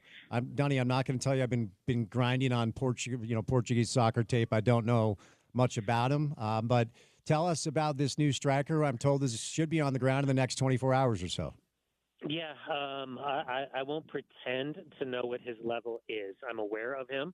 I know that the conversations have been going on for quite some time. I'm confused as to why it's taken this long, similar to Diogo Gonzalez acquisition when you were able to get Chicho Arango done so soon. Remember, the Blitzer Group owns either outright or a big part of Estoril in Portugal. So they will be very familiar with this player. I know he's a national team player. If you look statistically, he's not outrageous in terms of scoring goals. I think he's only got a handful of goals over the course of the season. Hopefully, he's impactful enough. It's given him plenty of time to bet in over the course of the season, considering we're only 9 match days in. But the question is, how much of a different profile does he have compared to the 3 strikers if you include Jesus Pereira as well? We'll see. But sooner rather than later, let's see what he's made of, get him on the field, and and hopefully in terms of fitness, sharpness, the game awareness, he's coming in and can immediately step onto the field and, make an immediate impact. The team certainly needs somebody that can finish off some of the great chances that they've created so far in the first 9 matches. Last thing, and I'll set you loose. Are you aware of any other impending acquisitions, additions to the group before the window closes on Wednesday? No, that's the only one. Oh, well, maybe. Let's put it that way. Maybe. All right. I've heard some whispers, and if it does come to fruition, I think it would certainly help the team in positions that are necessary for competition for the starting spot. But yeah, I mean, the other part of this is, Real Salt Lake has a certain amount of money available as they continue to evolve and make these moves. I'm looking at the summer transfer window of how aggressive can they be, especially with, the Millers coming in. That's a big part of this equation that I think is going to be an unknown for all of us, is to try to understand the true nature of financially what this roster is going to look like, because week in, week, or, every month or so that we talk, every couple of weeks, Spence, we're constantly watching and trying to figure out a way to negotiate what is this nuclear arms spending in Major League Soccer. Because if you're really going to go out and spend money and find like the Latte Loss in Atlanta or the Kevin Dankeys in Cincinnati, and I know this is going to sound crazy, that you're 100% hits, no misses, you're going to be within the $12 to $15 million range at this point. Man. So things are significantly different. That's why I think having billionaire investors alongside billionaire owners are incredibly important for the evolution of Major League Soccer, because you just can't afford to sit still anymore. Donnie, good stuff. We'll let you get back to the game, and I appreciate the time, bud. Be good, okay? Yeah, Skyline 4-0 winners over Park City up here. So big result. There you go. There you go. My guy, Brian Dunseth, RSL legend, RSL back in action against San Diego coming up this weekend. Hopefully Diego Luna will be on the pitch. They have appealed the red card. We'll see if it's rescinded. Before we catch a break, my guys, Tally and Corey live in studio from Cortland Roofing on a Monday afternoon. All right, Corey, we will start with you. I know we've talked about this, but radio's not linear. So why is it important? If there's a listener right now that knows they have a minor roof issue, why is it important to get that issue fixed sooner rather than later? Yeah, it's a great question. And to start off, if we do a repair, we will we'll basically give back the cost of that repair to do a full roof replacement down the road. So we can help assess the situation now. We can take a look at the roof, see what needs to be done.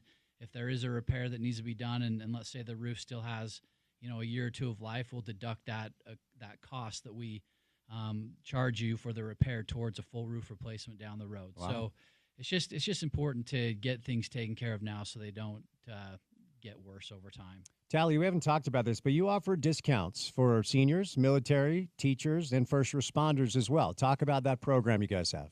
Absolutely. It's a straight across 10% discount. And that would even go in addition to the offer that we're providing today of the free gutters with any full roof replacement. So very cool. Very cool. Corey, let's talk about the process. Listener gives you a call today.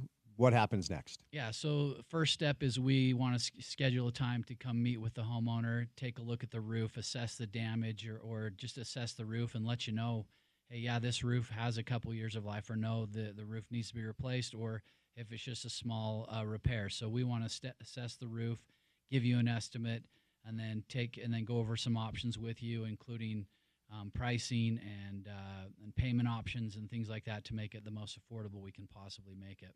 Tally, peace of mind is important when people are getting work done on their home. You guarantee work with a great warranty. Let's hear about that. Absolutely.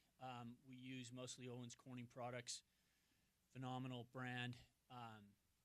With their warranty, you have our labor warranty, and we're going to take care of people as if they were family. Very nice. Corey, you guys are in studio because you're offering a very special deal, but it doesn't last forever because it is a big deal. You're saving listeners thousands of dollars. Let's hear about it. Yeah, so for today only, we are offering free rain gutter replacement when we do a full roof replacement. So if we come out, look at the roof, and we do a full roof replacement, we will offer a free rain gutter replacement with brand new 5-inch seamless gutters and downspouts. Literally saving thousands of dollars. Now, here's the cool thing about this offer. If you're listening, driving around town, making your commute home, and you're thinking, yeah, I need work done right now, of course, call immediately. But the good thing is if you anticipate maybe needing work done a couple of weeks, or you're thinking about selling your home, if you get a new roof, you're going to up the value. You're going to make more money when you sell the house. And if you call today and get on the schedule, you lock in the deal where you get free rain gutters. So either scenario, need work now, need work later, just call today and get on the schedule. The number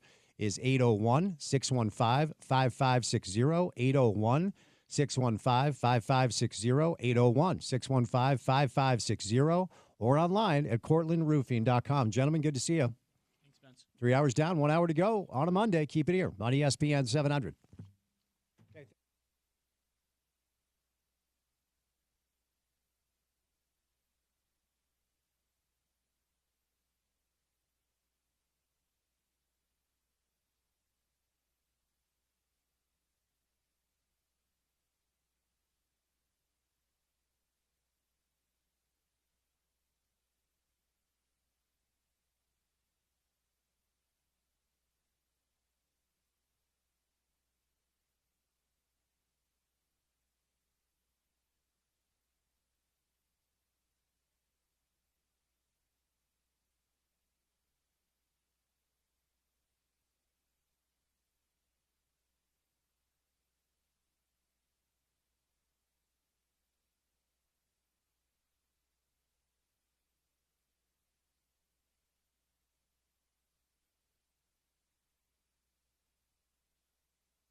All right, let's get a drive at 5 time on a Monday afternoon, about 11 minutes past the hour of 5 o'clock on this lovely Utah April spring-type day outside. And as it is, every single day, it's good to have you along for the ride. We're going to do some NFL draft with one of our favorites, Ben Solak.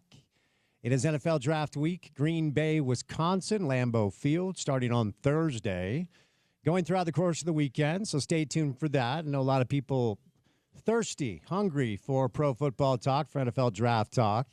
We are your home of the NFL draft in this market. There is not a ton of buzz around the local prospects, but some of the players, Utah, BYU, Utah State, hopefully we'll hear their names called, or undrafted free agents on the Utah side. Junior Tafuna, Karene Reed, Brant Keithy, Caleb Lohner, Mekhi Bernard are the names to watch out for. On the BYU side, it's Tyler Batty, it's Caleb Etienne, and Jacob Robinson.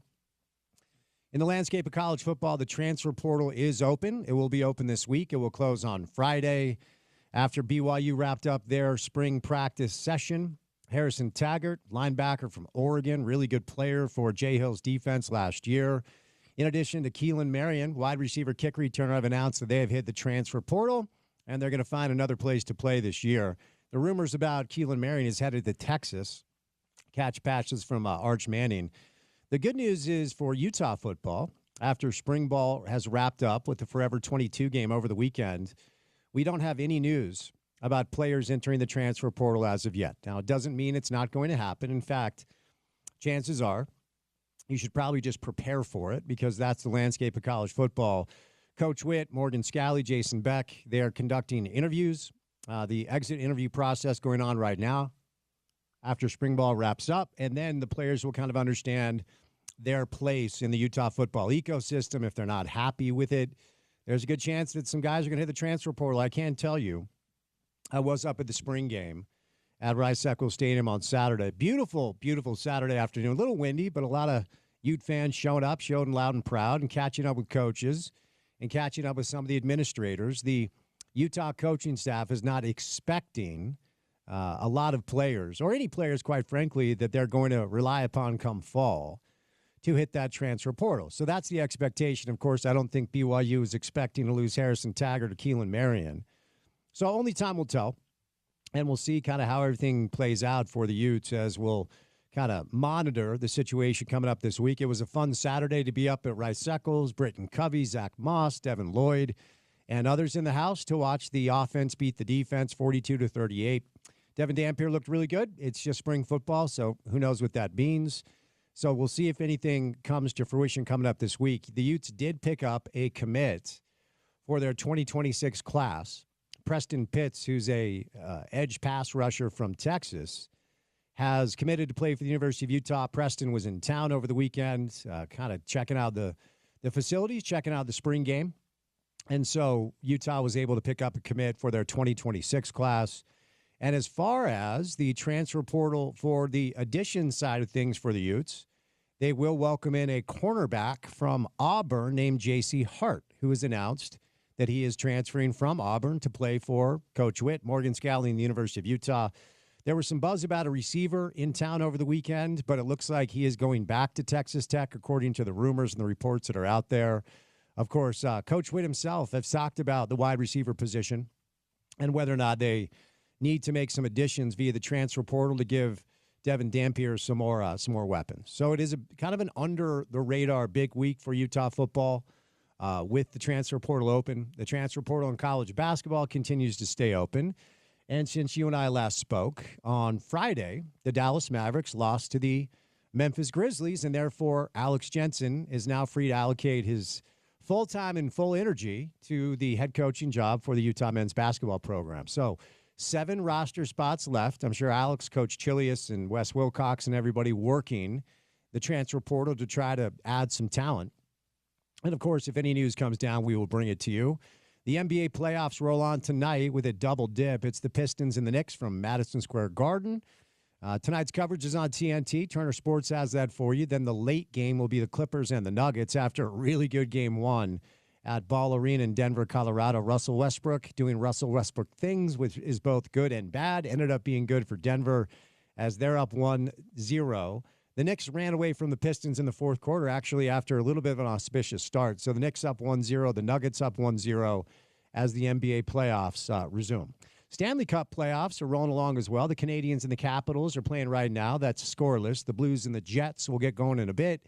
Avs and the Stars, that's going to be a hell of a series. Then the Oilers and the Kings. Unfortunately, spring has not brought any playoffs at the Delta Center. The Jazz are watching from the sidelines, as are the Utah Hockey Club. Bill Armstrong, giving his postseason media availability today, talked a lot about the additions that the Utah Hockey Club could make. We'll kind of digest that and bring some of the comments to you throughout the course of the week. 5 o'clock hour of the program today is brought to you by friends at Burt Brothers. With over 30 years of experience in nearly 30 locations, Burt Brothers, ASE certified technicians, bring expertise and professionalism to every interaction. It's a one-stop shop for reliable repairs and maintenance, from tires and alignments to fluids and brakes. Tax Day savings sale is in full swing. Buy 3 tires and get 1 free on select Goodyear, Falcon, and Firestone tires. Plus, get an extra $50 off on purchases over $5,000 using the Burt Brothers card. Tax Day savings sale also includes saving $40 on your Valvoline synthetic oil change.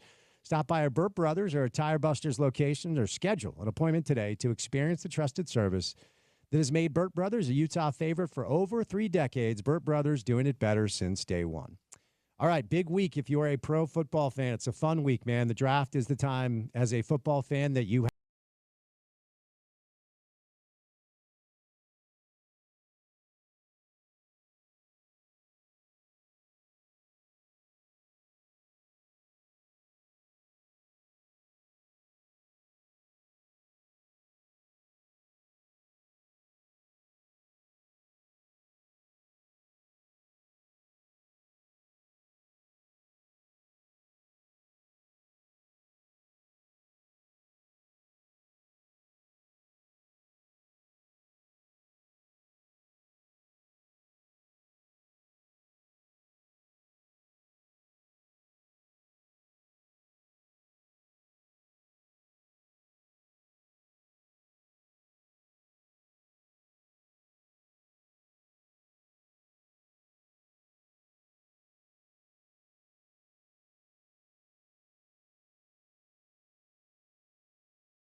off the Everyday album in 2001. It's not a big deal. Did you Google search Dave Matthews Band Deep Tracks? I want you to be honest.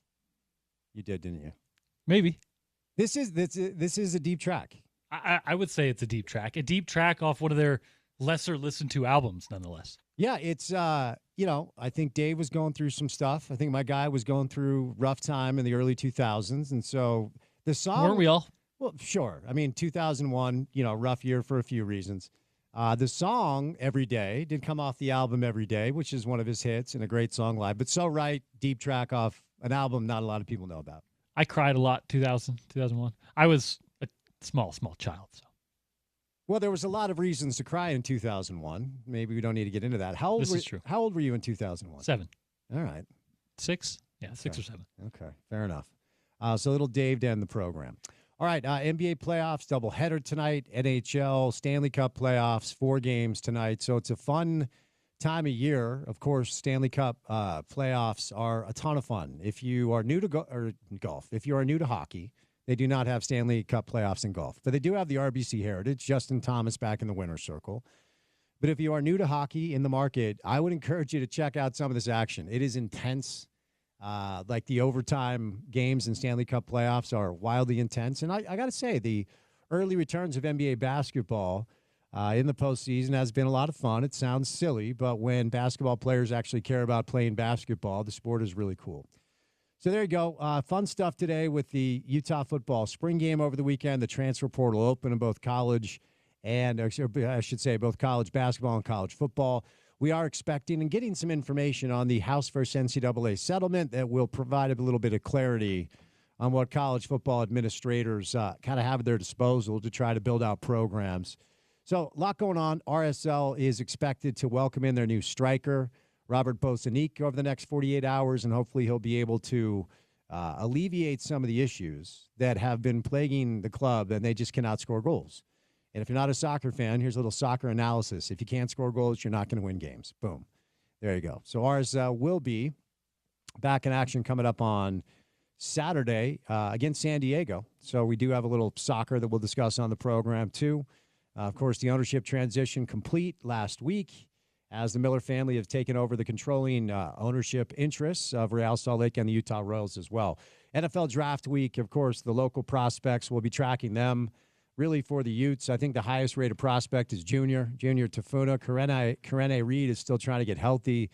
Brant Keith, who once upon a time was thought to be the better NFL tight end prospect before Dalton kind of took over. Dalton Kincaid, Caleb Lohner getting some intrigue, Mekhi Bernard. On the BYU side of things, Tyler Batty, Caleb Etienne, and Jacob Robinson are the names to watch out for. But it is a fun week. As far as the NFL draft goes, going home to watch our Knicks? Yeah. All right. That's top of mind today.